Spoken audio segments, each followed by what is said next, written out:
ठीक है, देखो आपने ये जो पढ़ा है tidal volume, inspiratory reserve volume, expiratory reserve volume और रेसिडुअल वॉल्यूम पढ़ा है ना। इन्हीं वॉल्यूम्स को ऐड करके कुछ कैपेसिटीज बनती हैं, जैसे ये देखिए,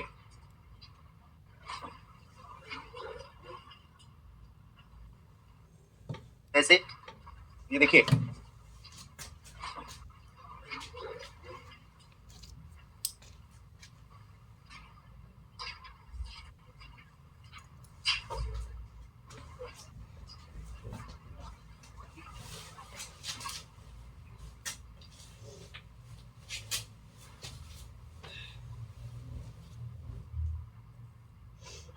देखो ये आपने पढ़ा है वॉल्यूम्स, जो आपने पढ़ा है, जैसे एक आपने पढ़ा है टाइडल वॉल्यूम। क्या पढ़ा है?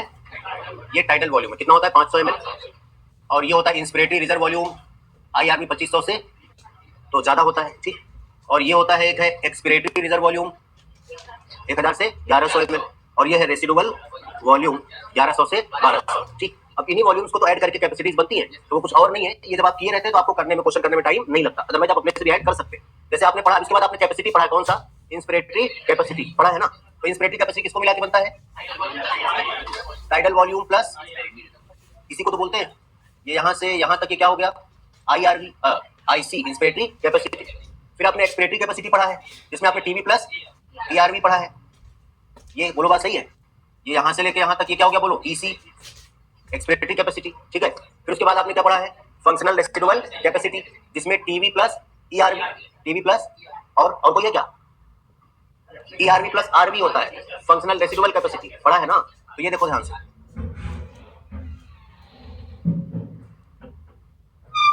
ये होता है यहां से यहां तक FRC। इसके बाद क्या पढ़ा है? Vital capacity. वाइटल कैपेसिटी में क्या पढ़ा है? TV plus IRV plus ERV पढ़ा है ना। तो ये देख लीजिए, TV plus IRV plus ERV।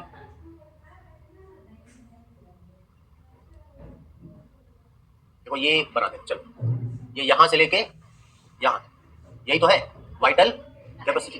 और टोटल लंग कैपेसिटी आपने क्या पढ़ा है? यहां से लेके पूरा यहां तक, ये क्या है? बोलो vital, sorry, total lung capacity, यही तो पढ़ा है। तो इस तरह का अगर आपको बना के देंगे तो बनाएंगे तो समझ जाओगे ना ये क्या बना है। वो कुछ नहीं बनाए, वो चाहे जहां घुमाए। तुम ये देखो किसके किसके बारे में बोल रही है, और ये मिलकर इंस्पिरेटरी कैपेसिटी जो आपने पहले पढ़ा है कैपेसिटीज, उसी के बारे में खाली ऐसे बना दिया कि इसको इंक्लूड करेंगे, उसी का आगे बना लो जहां तक पढ़ा। फिर हम लोग हेडिंग पढ़ेंगे एक्सचेंज ऑफ गैसेस।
एक बार पूरा वॉल्यूम ऑफ कैपेसिटीज पढ़ो, पूरा कौन क्या होता है, कितना होता है।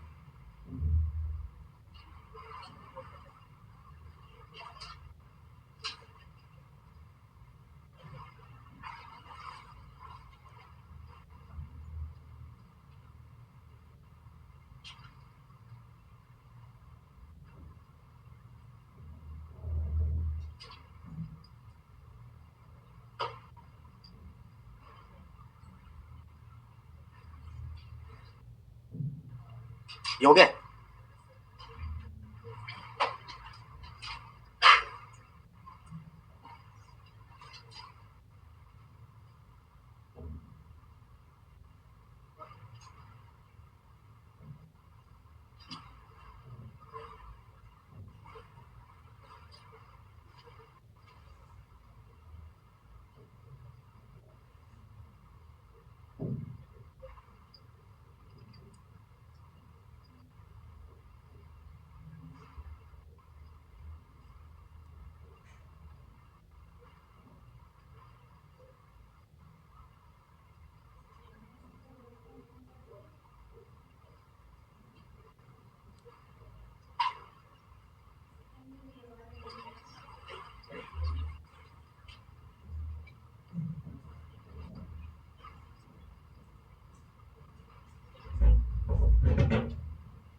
हाँ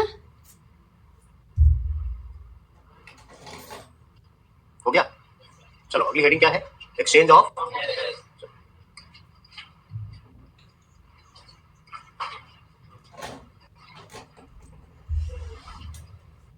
अब बताओ एक्सचेंज कितनी जगह पर होता है, कितनी जगह एक्सचेंज होता है, इधर देख के बताओ। ये आपने पढ़ा है, ये आपने पढ़ा है, और फिर आपने ये पढ़ा है। अब बताइए एक्सचेंज कितनी जगह होगा पूरा रेस्पिरेशन से लेकर? 3 जगह। सुनो कहां कहां एक्सचेंज होगा। पहले आपने पढ़ा था atmosphere to lungs, atmosphere to, दूसरा पढ़ा लंग्स टू ब्लड, और तीसरा पढ़ा ब्लड टू, ये तो पढ़ा है टिश्यू। ये जो होता है ये तो ट्रांसपोर्ट होता है ना, एक्सचेंज तो होता नहीं है। यहाँ पर क्या होता है, एक ट्रांसपोर्ट होता है, तो यहाँ से यहाँ जा रहा है ब्लड में, वो कहीं एक्सचेंज नहीं हो रहा है, तो एक्सचेंज तो 3 ही जगह होगा। बात सही है, एक्सचेंज तो 3 जगह होगा, इसमें कोई डाउट किसी को? चलिए अब सुनिए, तो जो ये गैस का एक्सचेंज होगा ये कहां से कहां होगा? Higher pressure to lower pressure है, lower pressure to higher pressure, higher pressure to lower pressure. इसका मतलब जो एक्सचेंज ऑफ गैसेस है वो किस पर डिपेंड करेगा? प्रेशर ग्रेडियंट पर बोल सकते हैं या कंसंट्रेशन ग्रेडियंट पर। जैसे आपने पढ़ा था ब्रीथ इन करते समय, इंस्पिरेशन करते समय atmospheric pressure must be greater than intrapulmonary pressure. जो एटमॉस्फेरिक प्रेशर है वो इससे ज्यादा होना चाहिए, पढ़ा है ना आपने। अब हम लोग यहाँ पर वही तो बोल रहे हैं कि जो एक्सचेंज ऑफ गैसेस है वो डिपेंड करता है प्रेशर या कंसंट्रेशन ग्रेडियंट पर। जब एटमॉस्फेयर में ज्यादा वहां से अंदर, और अंदर ज्यादा तो अंदर से बाहर। ऐसे ही अगर यहाँ से यहाँ आना है तो higher pressure to lower pressure, वो हम लोग को पढ़ना है कि कितना प्रेशर कहां पर होता है। ठीक है, दूसरी बात, thickness of diffusion membrane. Thickness of diffusion membrane, diffusion का मतलब सिंपली क्या होता है? छनना, ठीक है ना। तो यहाँ से गैस छन के यहाँ आएगी या यहाँ से यहाँ जाएगी। अगर ये मेम्ब्रेन पतली होगी तब ज्यादा छनेगा, या मोटी मेम्ब्रेन होगी तब ज्यादा छनेगा? पतली मेम्ब्रेन होगी तब। इसलिए क्या बोला, थिकनेस ऑफ डिफ्यूजन मेम्ब्रेन भी मायने रखता है कि डिफ्यूजन रेट क्या होगा। जैसे आप चाय बनाते हैं, चाय छानते हैं जब, तो आप जब पहला दूसरा कप निकालते हैं चाय तेजी से छनती है, उसके बाद उस चाय छन्नी पर चाय पत्ती आ जाती है, अदरक आ जाता है, तो अब देखो वो चाय धीरे छनती है ना, तो आप उसको गिरा देते हैं, फिर से छानते हैं। बोलो बात सही है? मतलब वो मेम्ब्रेन मोटी होती जा रही है तो छनने का रेट स्लो हो रहा है। बात सही है कि नहीं? ऐसे यहाँ पर ये थिकनेस ऑफ डिफ्यूजन मेम्ब्रेन मायने रखता है कि कितना वो छनेगा और कितना नहीं छनेगा। तीसरी बात, solubility of gas in the blood. Solubility of gas का मतलब जैसे आप शरबत बना रहे हैं, आपने चीनी पानी लिया, आपने उसमें चीनी डाला, ठीक है। कभी कभी चीनी के साथ मान लो कि कोई छोटा सा कंकड़ था, ठीक है ना, वो जो कंकड़ है वो भी डिसॉल्व होता है, लेकिन चीनी से स्लो रेट से। अब तुम खूब लेके चीनी घुमाए और उसमें तुमने जानबूझ के डाला, तुम्हें देखना है कंकड़ तुमने छोटा सा डाला है। और जब थोड़ी देर उसको पूरा मिक्स करने के बाद, शेक करने के बाद जब आप छानेंगे तो चीनी पूरी तरह से छन जाएगी, क्योंकि पानी में पूरी तरह से डिसॉल्व थी। वो जो कंकड़ था अभी उसका साइज छोटा हो गया होगा, उसके भी कुछ पार्ट छने हैं ना, लेकिन उसका सॉल्युबिलिटी बहुत कम थी, इसलिए वो कम छना। अगर पूरा सॉल्युबल वो भी रहा तो वो भी छन जाता। बोलो बात सही? इसका मतलब जो ज्यादा सॉल्युबल होगा, जो ज्यादा सॉल्युबल होगा वो ज्यादा छनेगा, जो कम सॉल्युबल होगा वो कम छनेगा। बात सही है? तो भैया यहाँ सॉल्युबिलिटी ऑफ ब्लड की बात कर रहे हैं, गैस की बात करें इनटू द ब्लड, कि वो ब्लड में कितना सॉल्युबल है और कितना नहीं है। ये 3 पॉइंट हमको इस हेडिंग में पढ़ना है। तो क्या बोलेंगे? Soluble exchange of gases depends on, बोलिए, ये बोल सकते हैं exchange of gases depends on, इस पर डिपेंड करता है। पहला पॉइंट प्रेशर या कंसंट्रेशन ग्रेडियंट, ये बोल सकते हैं प्रेशर या कंसंट्रेशन ग्रेडियंट। दूसरा हम कह रहे हैं सॉल्युबिलिटी, कोई सीक्वेंस नहीं है, कोई भी आगे पीछे बोल दिए, सॉल्युबिलिटी ऑफ गैस। अच्छा कहां पर सॉल्युबिलिटी? ब्लड में सॉल्युबिलिटी। और तीसरा thickness of diffusion membrane, thickness of diffusion membrane, ठीक है। तो अब आओ सबसे पहला पॉइंट हम पढ़ते हैं, प्रेशर या कंसंट्रेशन ग्रेडियंट, कि कहां पर प्रेशर कितना होता है, ठीक है।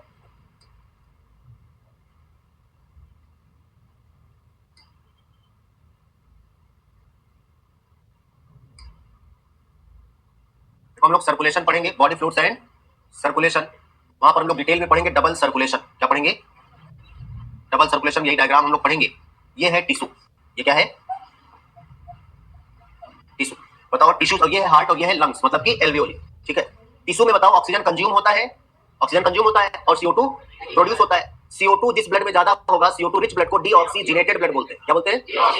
और O2 रिच ब्लड को ऑक्सीजनेटेड ब्लड बोलते हैं। टिश्यू से जो ब्लड निकलेगा, बताओ इसमें ऑक्सीजन ज्यादा होगी CO2, तो इसे क्या बोलेंगे? डीऑक्सीजनेटेड, ठीक है। इसको जाना कहां है? इसको जाना है लंग्स में, ताकि CO2 चली जाए बाहर और O2 चली जाए अंदर। हार्ट के ये चैम्बर है जिन्हें हम बोलते हैं right atrium, left atrium, right ventricle और लेफ्ट वेंट्रिकल। इनके बीच में यहाँ पर ये ओपनिंग पाई जाती है, जिसे हम बाइकस्पिड एंड ट्राइकस्पिड वाल्व बोलते हैं। यहाँ पर राइट साइड ट्राइकस्पिड और लेफ्ट साइड बाइकस्पिड। यहाँ से जो ब्लड निकलेगा डीऑक्सीजनेटेड ब्लड, ये जाएगा कहाँ पर? राइट एट्रियम में, राइट एट्रियम से राइट वेंट्रिकल में, और राइट वेंट्रिकल से निकल के जाएगा कहाँ? लंग्स में, ठीक है। यहाँ पर हम लोग पढ़ेंगे सेमिलुनर वाल्व होता है, वो आगे हम लोग पढ़ेंगे सर्कुलेशन। जब यहाँ पर आएगा तो यहाँ से CO2 चली जाएगी बाहर और O2 आएगी अंदर। यहाँ पर O2 का अंदर आना बोलते हैं ऑक्सीजनेशन ऑफ ब्लड। क्या बोलते हैं? या प्योरिफिकेशन ऑफ ब्लड। प्योरिफिकेशन का मतलब CO2 चली गई, उसमें ऑक्सीजन आ गया, ऑक्सीजनेशन या प्योरिफिकेशन, ठीक है। अब जब ये ब्लड प्योर हो गया तो ये ब्लड यहाँ से आता है ये यहाँ पर लेफ्ट एट्रियम में, यहाँ से लेफ्ट वेंट्रिकल में, और यहाँ से चला गया टिश्यू में। ऑक्सीजन लेके आया, फिर ऑक्सीजन कंज्यूम होगा, CO2 निकलेगा, और ये कहानी लगातार चलती रहेगी कि टिश्यू से CO2 बाहर जा रहा है और वहां से ऑक्सीजन अंदर आ रहा है। किसके थ्रू ये जाता है, आइए जरा देखते हैं। ये जिसके थ्रू जाएगा इसका नाम है सिस्टेमिक वेन। सिस्टेमिक, यहाँ पर भी सिस्टेमिक वेन बोल रहे हैं। जब हम बॉडी फ्लूइड एंड सर्कुलेशन पढ़ेंगे तो वहां पर पढ़ेंगे इसी को हम लोग वेना कैवा। हार्ट के लोअर वाले रीजन से इंफीरियर वेना कैवा, जिसे पोस्ट कैवल भी बोलते हैं, और ऊपर वाले रीजन से सुपीरियर वेना कैवा। ठीक है, तो अब आप बताइए इसमें जो ब्लड है वो डीऑक्सीजनेटेड है कि ऑक्सीजनेटेड है? डीऑक्सीजनेटेड ब्लड है। डीऑक्सीजनेटेड ब्लड का मतलब इम्प्योर ब्लड, मतलब CO2 rich blood. Deoxygenated blood मतलब कि CO2 rich blood, CO2 rich blood. ठीक है, और फिर यहां से राइट एट्रियम, ट्राइकस्पिड वॉल से राइट वेंट्रिकल, फिर ये इसका नाम है पल्मोनरी आर्टरी। जब आपको सर्कुलेशन पढ़ाएंगे तो बताएंगे कि यही एक आर्टरी होती है जो डीऑक्सीजनेटेड ब्लड कैरी करती है, बाकी सभी आर्टरीज ऑक्सीजनेटेड ब्लड लेके जाती है। तो ये देखो, ये डीऑक्सीजनेटेड गया था और वही घूम के ये गया है, तो यहाँ पर यही डीऑक्सीजनेटेड ब्लड ही है, लिखने की जरूरत नहीं है, समझ जाओगे। यहाँ पर आए तो ये CO2 चली गई बाहर और O2 चली आई अंदर, तो यहाँ पर क्या बोला, ब्लड का ऑक्सीजनेशन हो गया, प्योरिफिकेशन हो गया। याद रखो, प्योरिफिकेशन रेस्पिरेटरी ऑर्गन में होता है। कहाँ होता है? किसी भी एनिमल में रेस्पिरेटरी ऑर्गन में। ऑक्सीजनेशन का मतलब ऑक्सीजन का ऐड होना, ऑक्सीजन का। चलो भैया, अब इसका नाम है पल्मोनरी वेन। बताओ, ये पल्मोनरी वेन ऑक्सीजनेटेड ब्लड लेके आ रही है, डीऑक्सीजनेटेड? ऑक्सीजनेटेड लेके आ रही है, ठीक है ना। यही एक ऐसी वेन है जो ऑक्सीजनेटेड ब्लड कैरी करती है, बाकी सारी वेन्स डीऑक्सीजनेटेड ब्लड कैरी करती है। तो ये है ऑक्सीजनेटेड ब्लड। ऑक्सीजनेटेड ब्लड कहने का मतलब होता है O2 रिच ब्लड, जिसमें O2 ज्यादा है, जिसमें O2 ज्यादा है। ठीक है, और ये यहाँ बाइकस्पिड से होता हुआ चला आया कहाँ, टिश्यू में, जिसके थ्रू आता है इसका नाम होता है सिस्टेमिक आर्टरी। क्या होता है? Systemic artery. ठीक है, सिस्टेमिक आर्टरी। और यहाँ पर कौन सा ब्लड जाएगा? यही ऑक्सीजनेटेड ब्लड, बात सही है। लेकिन अगर यहाँ एटमॉस्फेयर से यहाँ पर आ रहा है ब्लड, तो कैसे आएगा भाई? वो आएगा हायर ऑक्सीजन या कोई गैस आ रही है तो वो आएगी higher pressure to lower pressure. कैसे आएगी? Higher pressure to lower pressure, बोलो, याद रहेगा, higher pressure to lower pressure. ठीक है ना।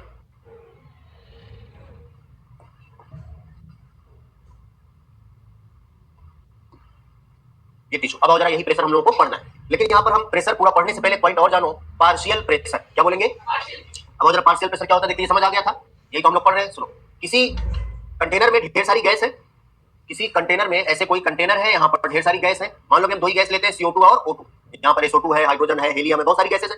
अब इन गैसेस का प्रेशर जो इसके वॉल पर लगेगा, इसे बोलेंगे gaseous pressure, total gaseous pressure. लेकिन इनमें से एक गैस, एक इंडिविजुअल गैस का प्रेशर कितना लग रहा है इस वॉल पर, उसे बोलेंगे पार्शियल प्रेशर। क्या बोलेंगे? हम सब लोग मिलकर इस दरवाजे पर यहाँ से प्रेशर लगाएं तो बाहर से कोई पूछेगा कितना टोटल प्रेशर लग रहा है, वो ये देखेगा। लेकिन उसे किसी एक पर्टिकुलर से पंगा लेना है तो कहेगा सबका छोड़ो, बताओ वो कितना ताकत लगा रहा है। बोलो, बात सही है ना। तो किसी एक के प्रेशर को क्या बोलोगे? पार्शियल प्रेशर, आंशिक दाब, इसी को तो बोलते हैं। आंशिक मतलब पूरा नहीं, किसी एक का। बोलो, याद रहेगा। तो क्या बोला यहाँ पर? पार्शियल प्रेशर का मतलब क्या है? कह रहे हैं कि pressure in a mixture of gas, pressure applied by an individual gas, it is called partial pressure. तो हम इसी बात को यहाँ पर लिख दें। अब एक हम लोग ये वाला पहला हेडिंग ले रहे हैं, कौन सा? प्रेशर या कंसंट्रेशन ग्रेडियंट। चलो इसी को ले लेते हैं, ये हेडिंग पढ़ते हैं, प्रेशर ग्रेडियंट। तो प्रेशर ग्रेडियंट में क्या बोल रहे हैं? In a mixture of gas, in a mixture of gas, pressure applied bye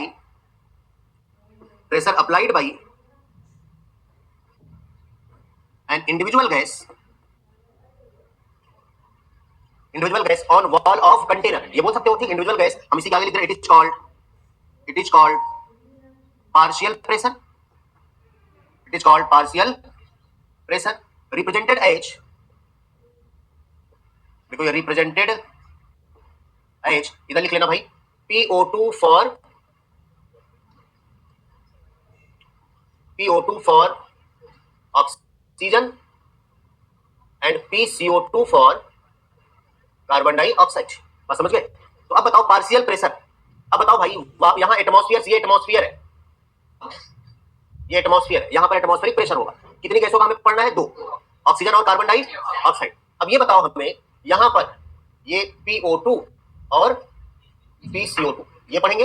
यहाँ पर भी हम क्या पढ़ेंगे? PO2 और PCO2।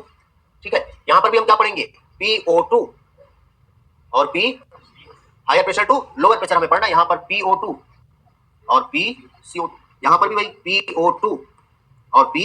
अब P का मतलब समझ लो, partial pressure of O2 and CO2।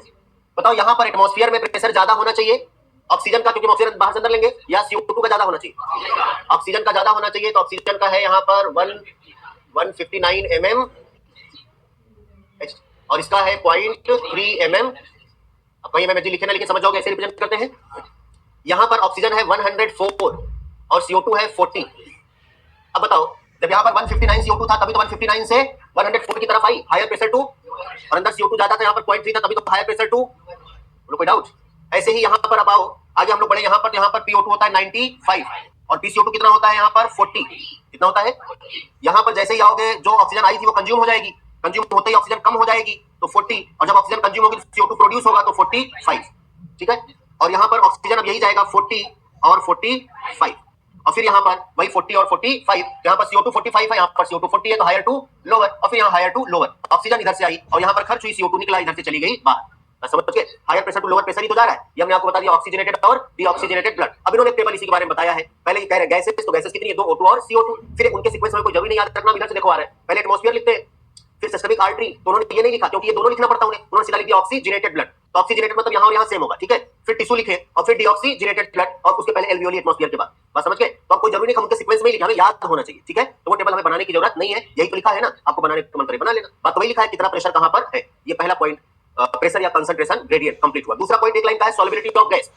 CO2 की सॉल्युबिलिटी ऑक्सीजन के कंपैरिजन में 20 से 25 टाइम्स ज्यादा होती है, 20 से 25 टाइम्स, इसलिए वो डिफ्यूज फास्ट होता है, डिफ्यूज फास्ट होता है। ओवरऑल डिफ्यूजन ऑक्सीजन का ज्यादा है, लेकिन रेट किसका ज्यादा है? CO2 का, क्योंकि इसकी सॉल्युबिलिटी ज्यादा है। कितना? 20 से 25, 20 से 25 गुना ज्यादा है किसके कंपैरिजन में? ऑक्सीजन के। बात समझ आई? इतना पॉइंट लिखिए, फिर आगे हम लोग चलते हैं लास्ट पॉइंट पर।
देखो,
पूछो यार, जाके वहां पूछो। हाँ, पता नहीं चल रहा है, कुछ तो कहते होंगे।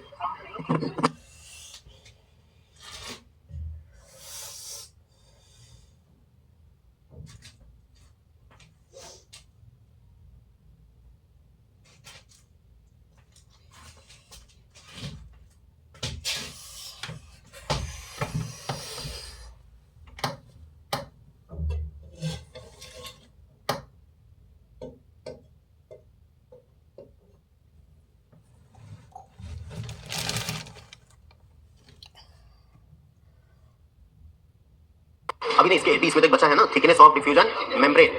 चले आगे बढ़े, चलो। थिकनेस ऑफ डिफ्यूजन मेम्ब्रेन,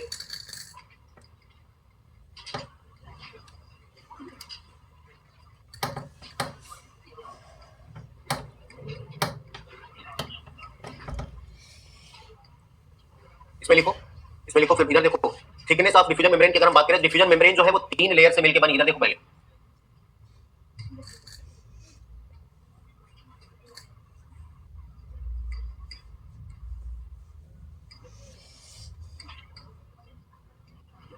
देखो ये एल्वियोली है। आपने टिश्यू पढ़ा है, टिश्यू, वहां पर आपने स्क्वैमस एपिथेलियम पढ़ा है, सिंपल स्क्वैमस एपिथेलियम। कहां कहां पढ़ा था, कहां पाया जाता है? एयर सैक्स ऑफ लंग्स, ये स्क्वैमस एपिथेलियम। दूसरा, क्योंकि सिंपल है तो सिंगल लेयर होती है, ये भी आपने पढ़ा है। दूसरा आपने पढ़ा था ब्लड वेसल्स, क्या पढ़ा था? तो ये है कैपिलरी, और इस कैपिलरी में ये पाई जाती है एंडोथेलियम। ये एंडोथेलियम भी स्क्वैमस एपिथेलियम ही है। तो बताओ कितनी लेयर हो गई अभी? 2 लेयर। अभी तो 2 ही दिख रही है ना, 2 लेयर। अब सुनो, इन दोनों को प्रोटेक्ट करने के लिए यहां पर पाई जाती है कुछ इस तरह से, जिन्हें बोलते हैं बेसमेंट मेम्ब्रेन। क्या बोलते हैं? ऐसे यहां पर पाई जाती है बेसमेंट मेम्ब्रेन, ये दोनों पर। एपिथेलियम को प्रोटेक्ट करने के लिए क्या बोला? Basement membrane. और यहां पर, और इन दोनों के बीच यहां पर भरा होता है फ्लूइड, समझ गए, जिसे बोल रहे हैं बेसमेंट सबस्टेंस। क्या बोला? Basement substance. तो अब जरा बताओ, अगर हम लोग इनका नाम देखें तो ये क्या है? Squamous, squamous epithelium of alveoli, squamous epithelium of alveoli. और ये है endothelium of alveolar capillary. Alveoli के पास कैपिलरी, इसलिए क्या बोला? Alveolar capillary. इंडोथेलियम ऑफ,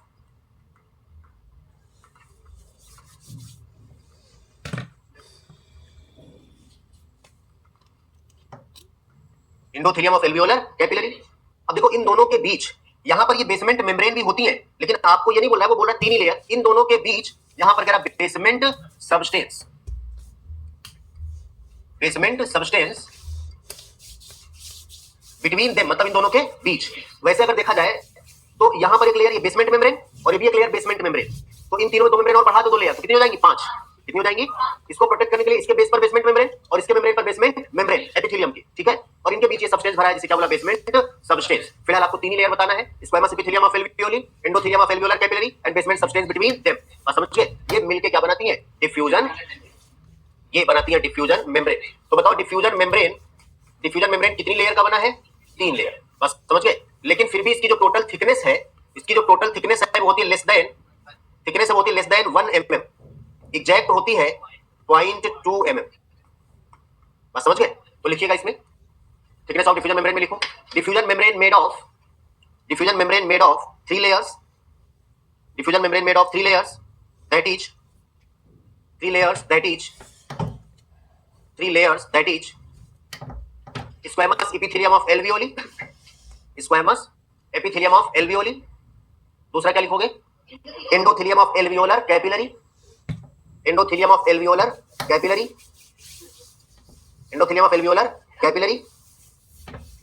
और नेक्स्ट तीसरा, basement substance between them, basement substance between them, इन सबके बीच, इन दोनों के बीच basement substance. But it's total thickness, but it's total thickness is less than 1 mm। Bracket के लिए कितना लिख दोगे? 0.2 mm। एनसीईआरटी लिखती है लेस देन ए, लिखिए ना mm, ठीक है। बना लो इसको भाई, और ये आपका कंप्लीट हुआ। तो सॉल्युबिलिटी नहीं लिखे हो ना अभी, तो अब लिख लेना, इसको बना लो।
लास्ट पॉइंट लिखो भाई, सॉल्युबिलिटी ऑफ, ये हो गया है ना, देखो solubility of CO2, solubility of CO2, solubility of CO2 is 20 to 25 times more than oxygen. Solubility of CO2 is 20 to 25 times more than oxygen, hence diffuses fast. इसलिए इसका डिफ्यूजन फास्ट होता है. Solubility of CO2 is 20 to 25 times more than oxygen. हो गया. चलो ये था exchange of gases. अब आपने ये पढ़ा है कि जब एटमॉस्फेयर से चली आई कहां पर, एल्वियोली में, यहां से एक्सचेंज होकर कहां चली गई, ब्लड में. तो ब्लड में क्या होगा, ट्रांसपोर्ट. जिस सीक्वेंस में आपने स्टेप्स ऑफ रेस्पिरेशन पढ़ा था वही हम लोग पढ़ रहे हैं, ठीक है ना. पहला ब्रीदिंग और पल्मोनरी वेंटिलेशन, दूसरा exchange of gas across alveolar membrane, अब तीसरा क्या पढ़ने जा रहे हैं, transport of gases by blood. तो हेडिंग डाल लो transport of gases.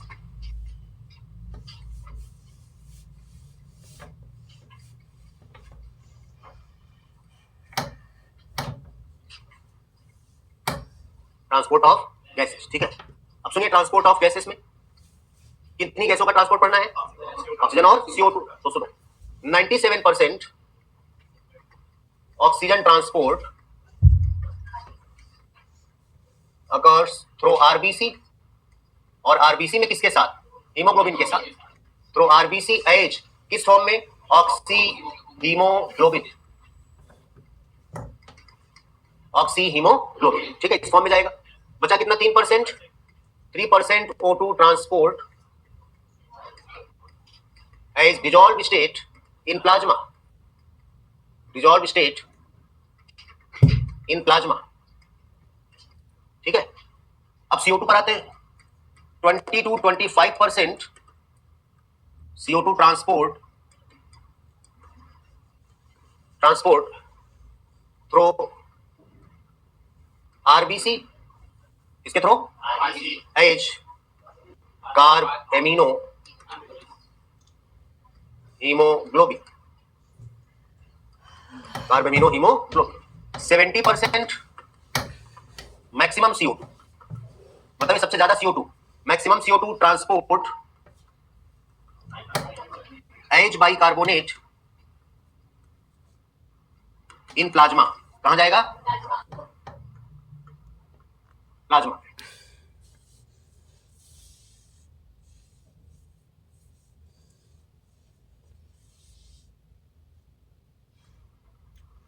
In plasma कहां जाएगा, plasma.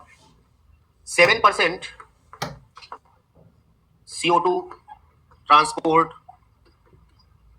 Dissolve state in plasma, dissolve state in plasma. तो अगर आपसे पूछे total CO2 transport in plasma कितना, CO2 77%. क्यों, 70% जा रहा बाइकार्बोनेट के फॉर्म में प्लाज्मा में, और 7% डिजॉल्व स्टेट में जा रहा है प्लाज्मा में. तो बोले टोटल 77% CO2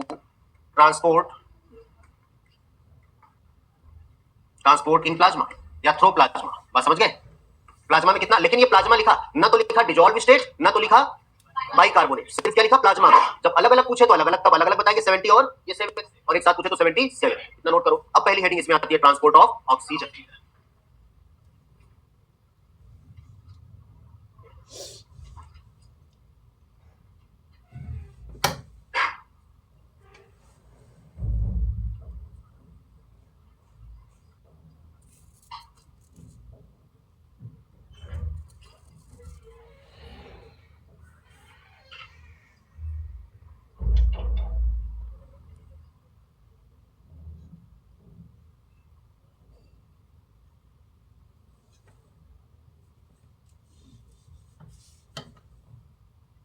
आइए जरा देखते हैं इसमें हीमोग्लोबिन की जो बाइंडिंग एफिनिटी है, बाइंडिंग एफिनिटी O2 के साथ भी है और CO2 के साथ भी है.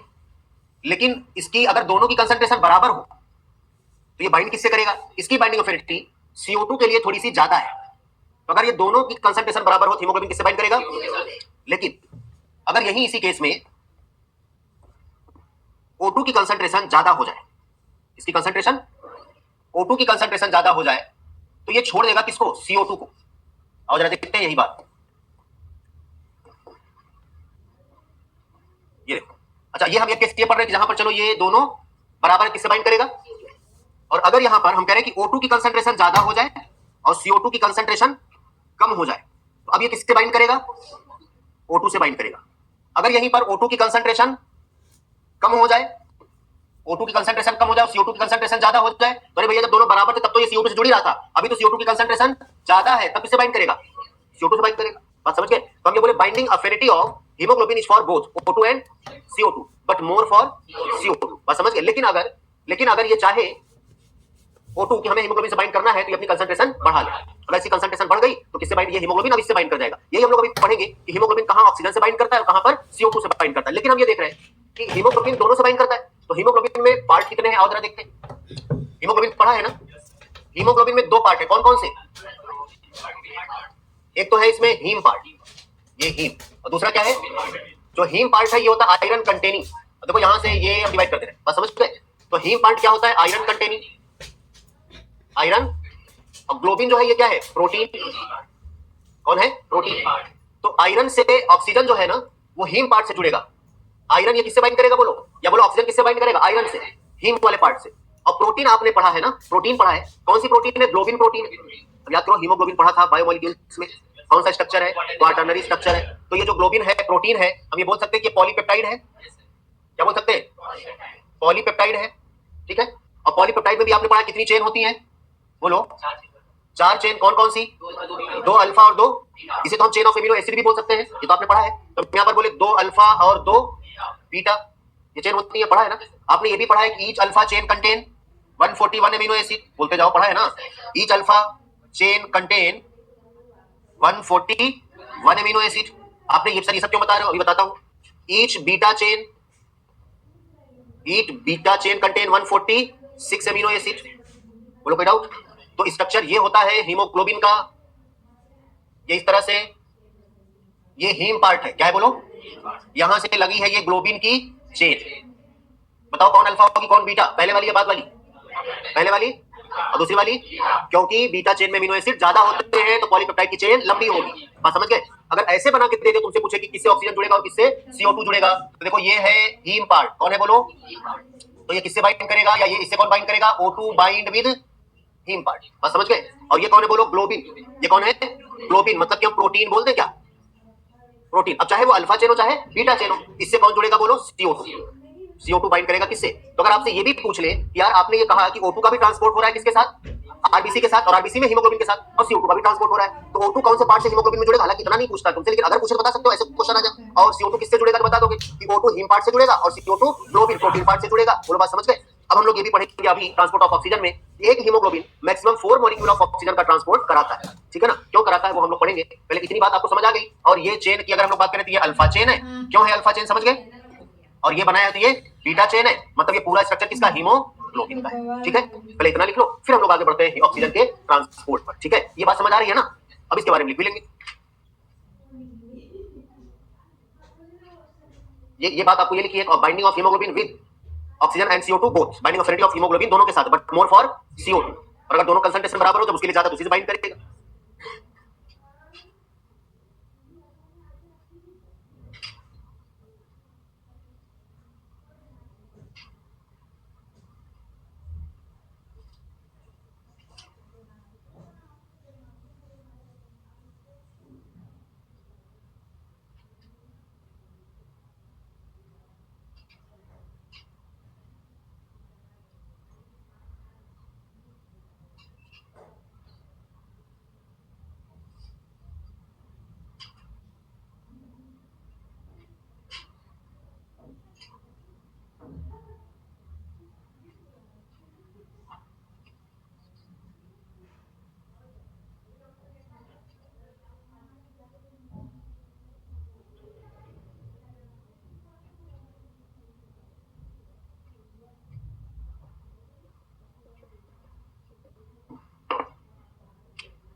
हो गया?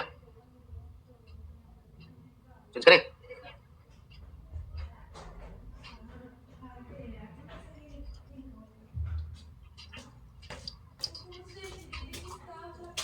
नहीं, OHDC हो गया था, कर पढ़ लिया था, बोर इफेक्ट, हेल्डेन इफेक्ट पढ़ लिया था। चलो, ट्रांसपोर्ट ऑफ CO2 में कुछ पढ़ा था? कुछ भी नहीं।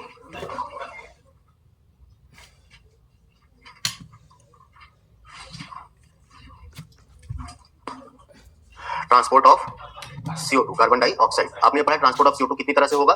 तीन। कौन कौन सा तीन? Transport of CO2 H carb amino haemoglobin 20 से 25%, transport of CO2 H bicarbonate 70%, maximum CO2 का ट्रांसपोर्ट, और 7% डिसॉल्व्ड स्टेट इन प्लाज्मा। ये आपने पढ़ा है। चलिए, हम लोगों को वही पढ़ना है। कार्ब अमीनो हीमोग्लोबिन पढ़ लिया था क्या?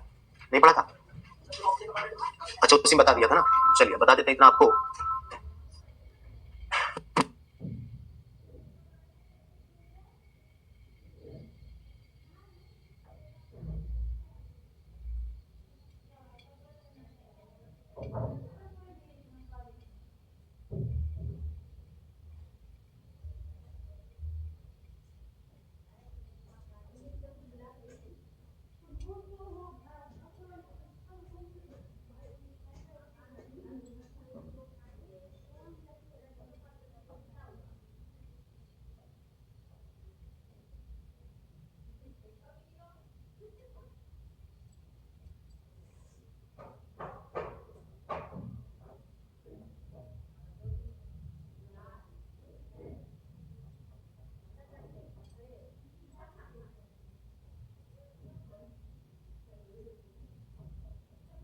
देखो, ये बताया था आपको कि ये एल्वियोली है और ये ब्लड वेसल्स हैं, और ये आपने पढ़ा था कि यहाँ पर सेल या टिश्यू है।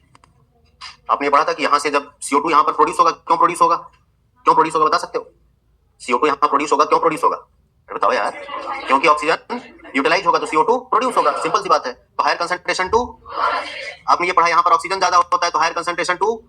जब यहाँ पर ऑक्सीजन आया था तो हीमोग्लोबिन बाइंड किया था तो फॉर्मेशन हुआ था HbO2 का। बोलो कोई डाउट? यही तो बना था, इसका ट्रांसपोर्ट यहाँ हुआ था। तो जब हीमोग्लोबिन यहाँ आया था और उसने देखा कि यहाँ पर CO2 की कंसंट्रेशन ज्यादा है तो हीमोग्लोबिन ने ऑक्सीजन को छोड़ दिया। हीमोग्लोबिन ने ऑक्सीजन को छोड़ दिया और बाइंड किससे हो गया? और इसका नाम क्या है? Carb amino haemoglobin. बात सही है? हीमोग्लोबिन, यही तो पढ़ा था ना। ठीक है, कार्ब एमिनो हीमोग्लोबिन। तो अब आप जो आपने O2 के लिए लिखा तो उसका जस्ट अपोजिट किसके लिए? CO2 के लिए। कि formation of carbamino haemoglobin takes place at tissue site where PCO2 is high and PO2 is low. Sir PO2 low क्यों होगा? क्योंकि ऑक्सीजन खर्च हो गई है। बात समझ गए ना? इसलिए इसका टिश्यू यहाँ पर क्या होगा? फॉर्मेशन होगा। और इसका डिसोसिएशन यहाँ, क्योंकि यहाँ पर O2 हाई और CO2 कम, तो ये Hb आएगा, यहाँ पर CO2 को छोड़ देगा। क्यों छोड़ेगा? क्योंकि उसको दिखा O2 ज्यादा है, तो CO2 को छोड़ O2 से बाइंड किया तो CO2 यहाँ से यहाँ चली गई। तो ये बाइंडिंग स्टेबल बाइंडिंग है, अनस्टेबल बाइंडिंग है? अनस्टेबल बाइंडिंग है। आपने ये पढ़ा था ना कि हीमोग्लोबिन बाइंड कर रहा है CO2 से, तो फॉर्मेशन हो रहा है Hb। CO2 का नाम है इनका कार्ब एमिनो हीमोग्लोबिन। ठीक है, कार्ब एमिनो हीमोग्लोबिन। आपने ये भी पढ़ा था कि स्टेबल बना कि अनस्टेबल? अनस्टेबल। बोलो बात सही है? रिवर्सिबल की इरिवर्सिबल? रिवर्सिबल। कैसा बना? चलो, तो ये रिएक्शन कहाँ चल रही है? टिश्यू साइट में। कहाँ चल रही है? टिश्यू साइट में। और इसी का उल्टा इसका ये ब्रेकडाउन कहाँ होगा? एल्वियोलर साइट में। कोई डाउट? तो ये ऐसा ट्रांसपोर्ट कैसे कितना होगा? 20 से 25% CO2 का ट्रांसपोर्ट ऐसे होगा। ये तो आपने पढ़ा है, इसी के बारे में लिखना है। ये 20 से 25% कंप्लीट, वो हमने तभी बता दिया था जब O2 का ट्रांसपोर्ट पढ़ रहे थे तब। ठीक है ना? बस एक बार रिवाइज हो गया। यही तो पढ़ा था ना, इसके बारे में लिख लीजिए। फिर दूसरा लिखिए transport of CO2 H bicarbonate. लिखिए, वही तो पूछ रहा हूँ कि लिखवाया था, ये हो गया था।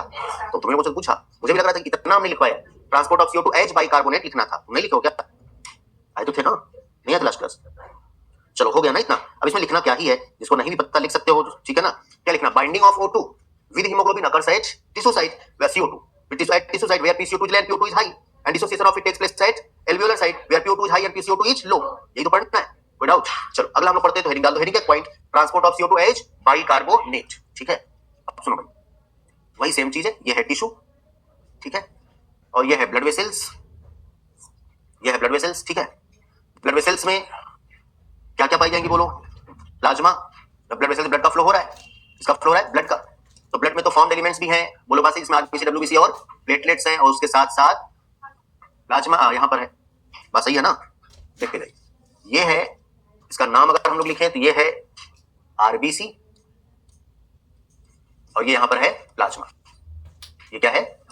याद रखिएगा, एक एंजाइम है कार्बोनिक एनहाइड्रेज, प्रेजेंट होता है आरबीसी में। कहां पर? लेकिन उसका थोड़ा बहुत अमाउंट प्लाज्मा में भी होता है।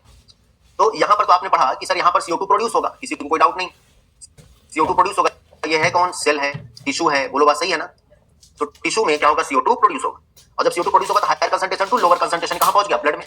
तो ब्लड में यहां पर कौन कौन है, ब्लड में प्लाज्मा भी है और आरबीसी की बात करेंगे, फॉर्म एलिमेंट अपने को आरबीसी से काम है, ठीक है। तो अब ये क्या करेगा, CO2 यहां से निकलेगा तो देखो ये यहां से निकल के यहां प्लाज्मा में भी आएगा और ये कहां जाएगा, आरबीसी में भी जाएगा, ठीक है। अब होगा क्या, CO2 जब यहां पर आया तो CO2 रिएक्ट किया किससे, वाटर से, यहां पर भी CO2 आया तो किससे रिएक्ट किया, वाटर से, और एंजाइम कार्बोनिक एनहाइड्रेट के प्रेजेंस में ये लोग बना देंगे H2CO3 जिसे हम कार्बोनिक एसिड बोलते हैं, ठीक है। यहां पर भी सेम रिएक्शन चलेगी भाई, H2CO3 कार्बोनिक एसिड, कोई डाउट। उसके बाद क्या होगा, और यहां पर एंजाइम कौन लगेगा, कौन इन्वॉल्व होगा, कार्बोनिक एनहाइड्रेट, कार्बोनिक, अब इसको लिखेंगे दोबारा से पूरा नाम लिखेंगे, कार्बोनिक एनहाइड्रेट, और ये फर्दर जो कार्बोनिक एसिड है ये फर्दर चेंज हो जाएगा HCO3 minus plus H plus. ये बताओ ये आरबीसी है तो क्या आरबीसी में हीमोग्लोबिन भी होगा, क्या होगा कि नहीं होगा, होगा ना। H प्लस जो निकला ये हीमोग्लोबिन से बाइंड हो जाएगा और बन जाएगा HHB, क्या बन गया, नाम है हीमोग्लोबिनिक एसिड, क्या नाम होता है, हीमो, समझ आ रहा है ना, ये हीमोग्लोबिनिक, बड़ा आसान है, चीजों को बस धीरे धीरे समझिए।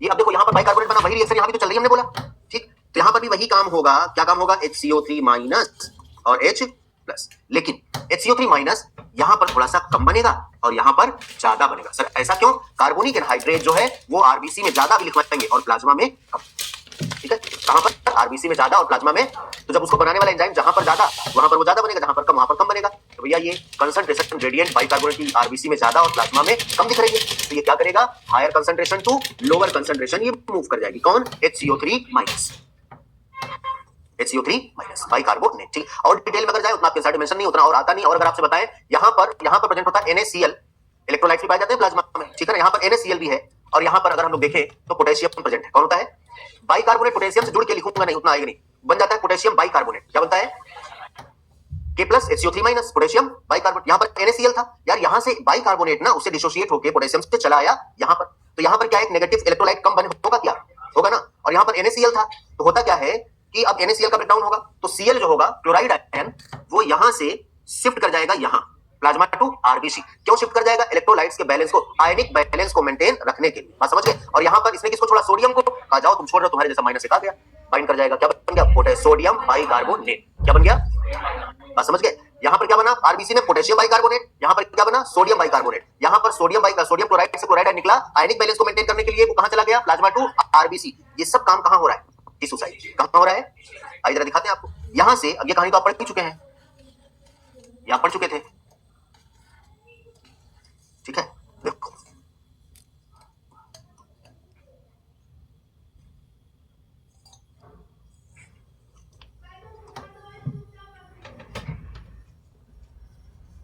यहां पर मान लो ये है आरबीसी, तो यहां पर भी बना बाइकार्बोनेट, देखो वही सेम कहानी बता रहे हैं, और यहां पर भी बनेगा बाइकार्बोनेट, लेकिन आपने ये पढ़ा यहां पर बनने के बाद ट्रांसपोर्ट हो गया यहां, ठीक है ना, आरबीसी टू प्लाज्मा। यहां पर और कौन बना, HHB हीमोग्लोबिनिक। अब इस पूरे ब्लड का ट्रांसपोर्ट हो रहा है ना, ब्लड ट्रांसपोर्ट होकर कहां पहुंचा, एल्वियोलर साइट। यहां पर जैसे ही पहुंचा हीमोग्लोबिन जो था HHB, क्योंकि यहां पर ऑक्सीजन आई थी, इसकी कंसंट्रेशन ज्यादा थी, तो आपको पता है ये हीमोग्लोबिन है बड़ा चालाक, तुरंत क्या करेगा, H प्लस निकल लो, बोलो बात सही है, और HB हम जाएंगे इसके साथ, ठीक है ना। और जब ये निकला तो ये साथ साथ में प्लाज्मा भी तो आया है, बाइकार्बोनेट आया था, बोलो बाइकार्बोनेट आया था। अब इसने क्या कहा, H प्लस ने कहा तुम ही हमको छोड़े थे, बोलो बात सही है, हम उसके साथ चले गए थे, अब वो हमको छोड़ दिया, हम तुमको नहीं छोड़ेंगे, ये देखो, बोलो बात सही है, कोई डाउट। अब फिर ये क्या करेगा, वही रिएक्शन देखो, H2CO3 क्या बैकवर्ड चल रही है क्या, अब फिर ये किसमें टूटेगा, H2O और H2O प्लस CO2, बोलो वही रिएक्शन वापस चल रही है क्या, CO2 यहां पर बना, मतलब यहीं पर तो बनना है CO2, और बनना भी चाहिए, चला गया बाहर, ठीक है ना। और जब यहां पर ये रिएक्शन वापस चल रही थी, ये सब बन रहे थे, तो क्लोराइड आयन जो गया था वहां पर उसकी क्या जरूरत, बोलो बात समझ गए ना, वो कहां चलाएगा, बाहर चलाएगा वापस। ये आरबीसी यहां पर आई थी तो क्लोराइड आयन यहां से आने क्या करेगा, बोलो आरबीसी टू प्लाज्मा अपना वापस चलाएगा, ठीक है। ये जो क्लोराइड आयन का plasma to RBC at tissue side and from RBC to plasma at alveolar side, इसे बोलते हैं क्लोराइड शिफ्ट, या इसी को बोलते हैं हैमबर्गर फेनोमेना, याद रहेगा, कोई डाउट। यही तो है ट्रांसपोर्ट ऑफ CO2, बोलो कोई डाउट इसमें, समझ आया। इसका नाम क्या है, इसका नाम क्या है, क्लोराइड शिफ्ट, या इसी को क्या बोलते हैं, हैमबर्गर। लेकिन सिर्फ एक जगह नहीं, आगे दोनों जगह ना, दोनों को बोलते हैं, बोलो बात समझ गए ना। अभी हम लिख देंगे shifting of chloride from RBC to plasma to RBC at tissue side and from RBC to plasma at alveolar side, it is called chloride shift या हैमबर्गर फेनोमेना। अब बताओ बाइकार्बोनेट बना जाता कहां, आरबीसी में, लेकिन ट्रांसपोर्ट कहां होगा? प्लाज्मा में। बात समझ गए ना? अब उससे आगे पूछता नहीं, बना ज्यादा पोटेशियम बाइकार्बोनेट, ट्रांसपोर्ट ज्यादा सोडियम बाइकार्बोनेट होता है, ऐसा क्यों? बात समझ गए? ये तो पढ़ना था CO2 का ट्रांसपोर्ट। ये जो रिएक्शन हम लोग पढ़ रहे हैं वो कुछ इस तरह की रिएक्शन पढ़ रहे हैं कि ये H2O है और इसका रिएक्शन हुआ CO2 से। किससे हुआ? इसका रिएक्शन हुआ CO2 से, यहां पर फॉर्मेशन हुआ H2CO3, नाम क्या है? Carbonic acid, further change into HCO3 minus plus H plus, ठीक। और ये ट्रांसफर हो गया कहां? ये भी आपको पता है। यही सेम रिएक्शन बैकवर्ड भी चलेगी। बोलो भैया कोई डाउट किसी को? ये कहां चल रही है? बोलो टिश्यू साइट में। बोलो ये काम कहां हो रहा है? टिश्यू साइट में ये बन रहा है और ये वापस टूट कहां रहा है? एल्वियोलर साइट में। एल्वियोलर साइट, ठीक है ना? ये कहां हो रहा है? Alveolar site. तो हमें लग रहा है समझ तो आ गया होगा। बोलो कोई डाउट किसी को? ये देख लो यहाँ पर बताया और ये बता दिया, जा तो यहाँ से यही रहा है ना, ये कहानी चल रही है, इसको अलग से बता दिया यहाँ से यहाँ। अभी बैकवर्ड हमें बनाने की कोई जरूरत नहीं है, बना सकते हैं, यही बात ये चलेगी। इधर ब्रेकडाउन होगा, हम आरबीसी इधर बना देंगे, टिश्यू इधर बना देंगे। बात समझ गए? जो इधर गया वो इधर इधर हम ला देंगे, बस कहानी खत्म। तो कोई जरूरत है नहीं बनाने की। बात समझ गए ना? तो लिखिएगा इसमें पॉइंट क्या लिखा है आपने? Transport of CO2 as bicarbonate लिखिएगा। कार्बोनिक एनहाइड्रेज, इसमें पॉइंट लिखिएगा।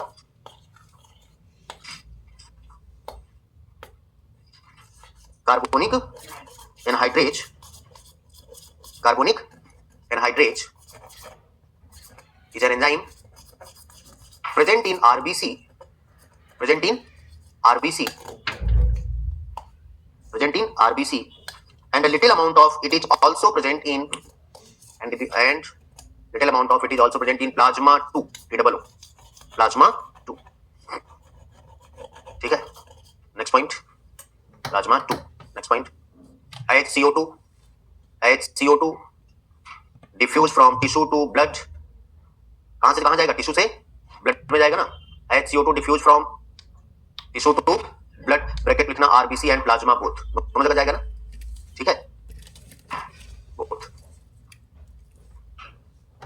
ब्रैकेट बंद। रिएक्ट फ्रॉम वाटर, कौन? CO2, ये बस यही बातें लिख रहे हैं। React from water and form carbonic acid, क्या बनाएगा?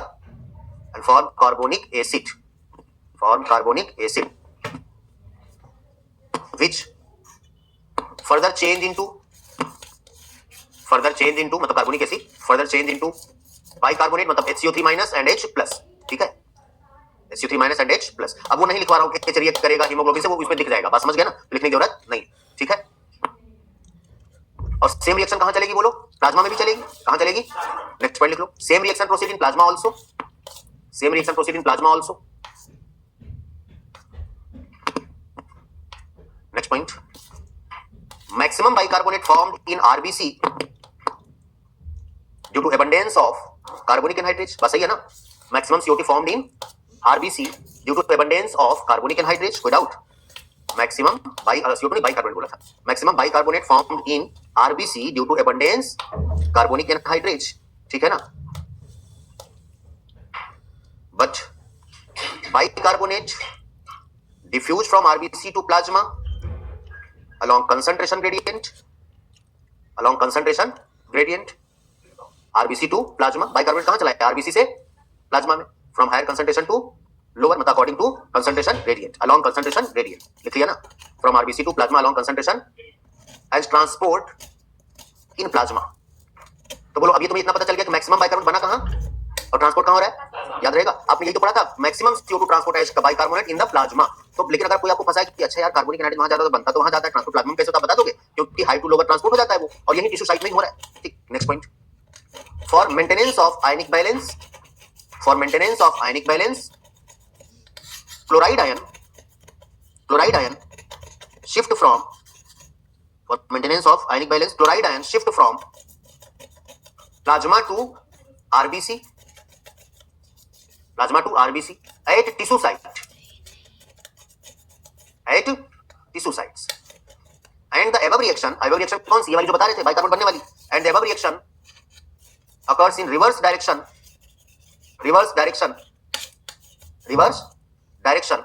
at alveolar site, बोलो बात सही है? at alveolar site। Next point, अब मैं इसे लिखवा सकता हूं लेकिन तुम बाद में समझो कॉम्प्लेक्स ना हो तो अलग पॉइंट करके लिख रहे हैं, ठीक है ना? ताकि बात पढ़ो तो समझ भी आए, ऐसा नहीं खाली लिख रहे हैं किताबी भाषा लिख लिए, ठीक है ना? नेक्स्ट पॉइंट लिखिए। अब ये अलग से लिख रहा हूं, फिर से सुन लो। Shifting of chloride ion from RBC plasma to RBC at tissue site and from RBC to plasma at alveolar site, it is called chloride shift, ठीक है ना? नेक्स्ट पॉइंट लिख लीजिए। अब क्यों होता है शिफ्टिंग आपको पता चल चुका है, तो लिखिए शिफ्टिंग ऑफ क्लोराइड आयन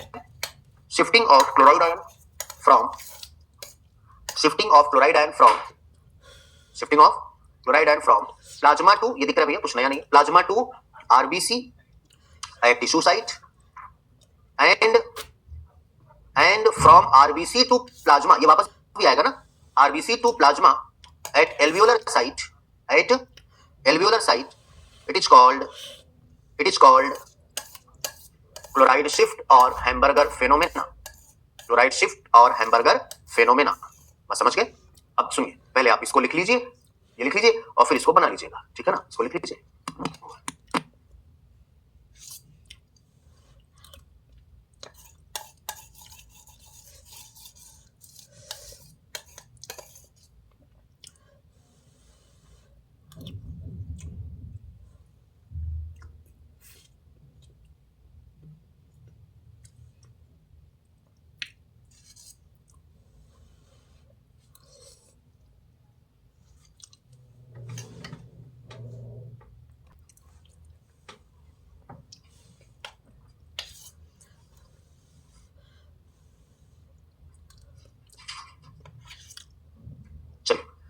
अब आगे लिखिए, नेक्स्ट हेडिंग है regulation of respiration. Regulation of respiration. अब तुम भैया रेगुलेशन कौन कराता है हमारे रेस्पिरेशन को? तो देखिए,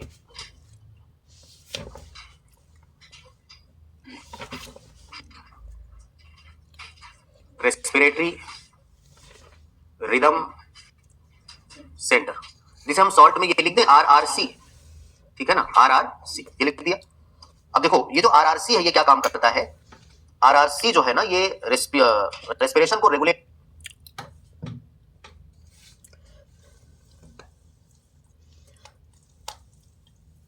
ठीक है ना? RRC ये लिख दिया।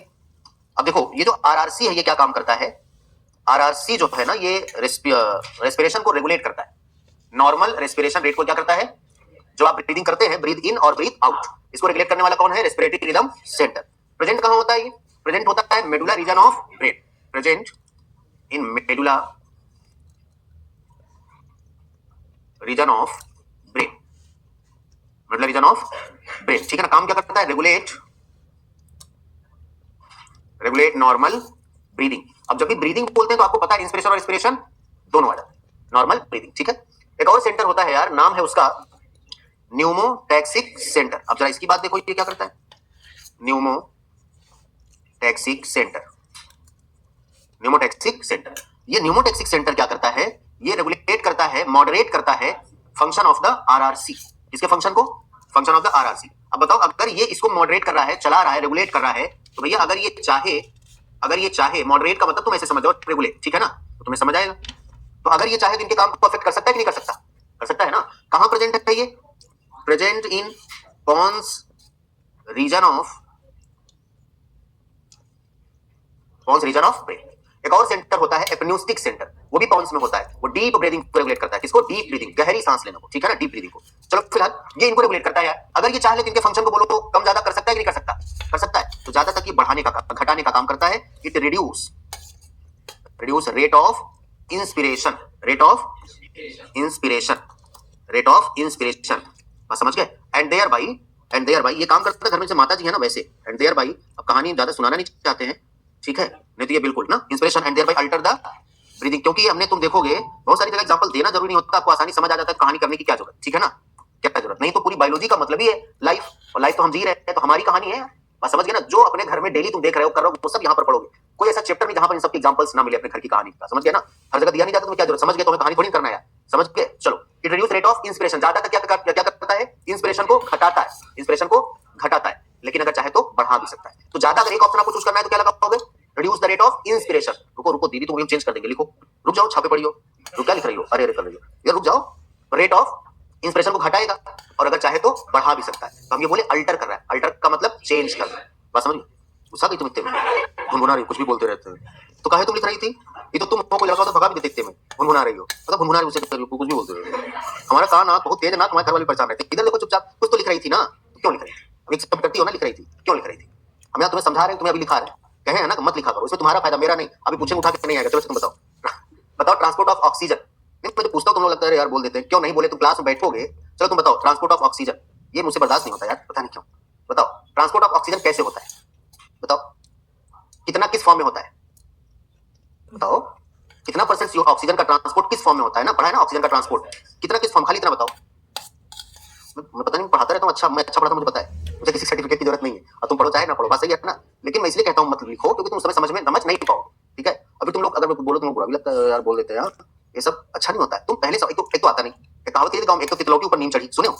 हाँ, उसका मतलब क्या है? उसका मतलब क्या पता है? उसका मतलब ये होता है, अब तुम्हारी भाषा में अगर उसको बोले, जैसे उसका भाषा क्या है, एक तो खुद वो है तीखा है करेला, ऊपर से नीम पे चढ़ गया और तीखा और कड़वा, तीखा मतलब कड़वा, ये तीखा तो गलत है, कड़वा, समझ गए ना। तुम्हारे लिए क्यों बोलता हूँ वो बात, एक तो तुम्हें आता नहीं है, कम आता है, सही बात है, नहीं आता है, आता तो तुम यहाँ थोड़ी होते।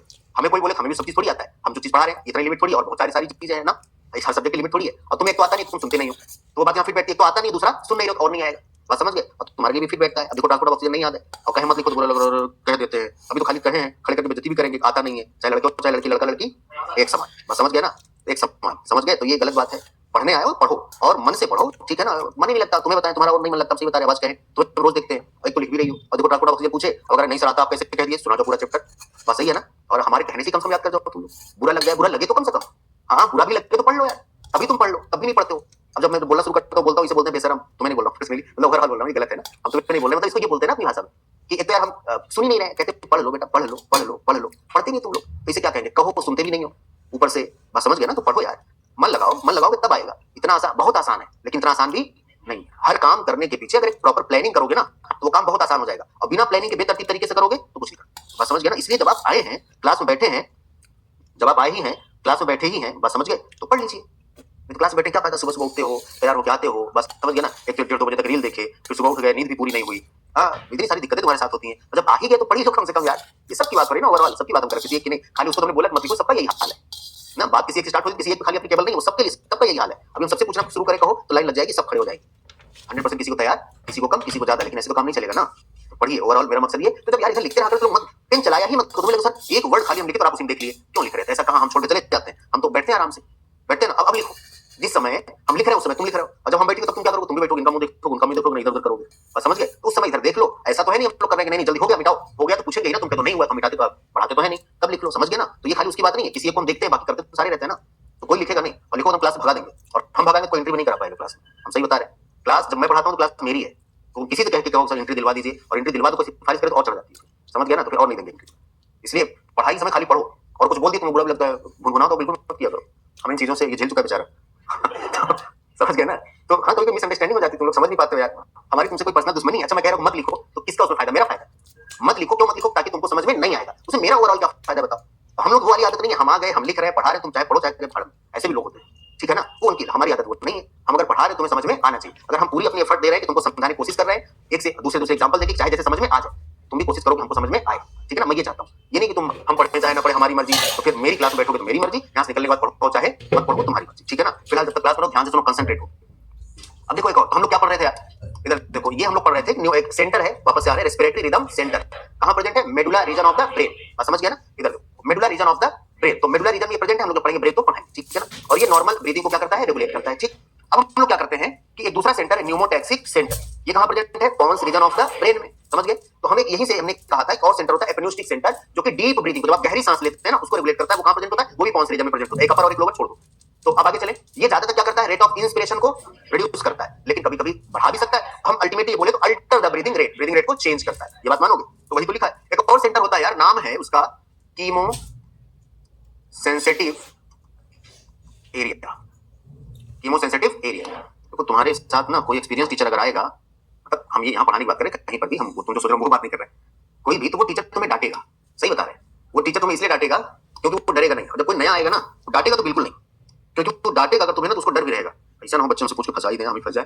तो वो उसको पढ़ाना कम आएगा ना, तुम्हें पॉलिश ज्यादा लगाएगा, कहानी सुना के, चुटकुले सुना के, शायरी सुना के, बहुत अच्छा पढ़ा रहे, और जो टॉपिक है वो कम पढ़ाएगा, हम सही बता रहे हैं। जो तुम्हें अच्छा टीचर आएगा वो सब काम कम करेगा, वो डांटेगा तुम्हें ज्यादा, इसलिए ऐसे लोग ज्यादा पसंद आते हैं। बीच बीच में एक शायरी, हमको तो याद ही नहीं एक को, हम सही बता रहे हैं, हाँ यार। तो इसलिए ना, तो तुम डांट खाने से तुम्हें ये लगता है कि अरे यार तो डांटते रहते, कोई भी आएगा तुम्हें पढ़ाने वाला तो तुम्हें डांटेगा ही डांटेगा, तुम नहीं पढ़ोगे तो। और बहुत सारे ऐसे भी, हम इतने दिन पढ़ा रहे तो ऐसे भी लोगों को देखे हैं ना, जो कि कुछ नहीं आ रहा बेचारे बच्चे को, तुम बहुत अच्छे हो, तुम समझ लो तुम्हारा, और उसको झूठे पुदीना के पेड़ पर चढ़ाए हैं, हाँ बस समझ गए ना। क्यों, अरे यार सच बोलो कभी भी, क्योंकि अगर कोई टीचर है और अगर टीचर किसी बच्चे को कहता है तुम बेटा बहुत अच्छे हो ना, तो लगता है उसको कि यार हम लग रहा है हम होंगे तभी तो सर कह रहे हैं, उसके कॉन्फिडेंस आता है, समझ गए ना। और अगर बच्चा भी वैसी पागल टाइप का और टीचर वही हरकत कर रहा है, तो उसको आ नहीं रहा है, उसको और ऊपर से हम कहते बहुत अच्छे हो, उसको लगेगा लग रहा है हम अच्छे हैं। अच्छा बच्चा होगा तो समझ जाएगा हम अच्छे नहीं है, हमको क्यों अच्छा कह रहे हैं, बात समझ गए ना। लेकिन अगर अच्छा बच्चा नहीं समझदार नहीं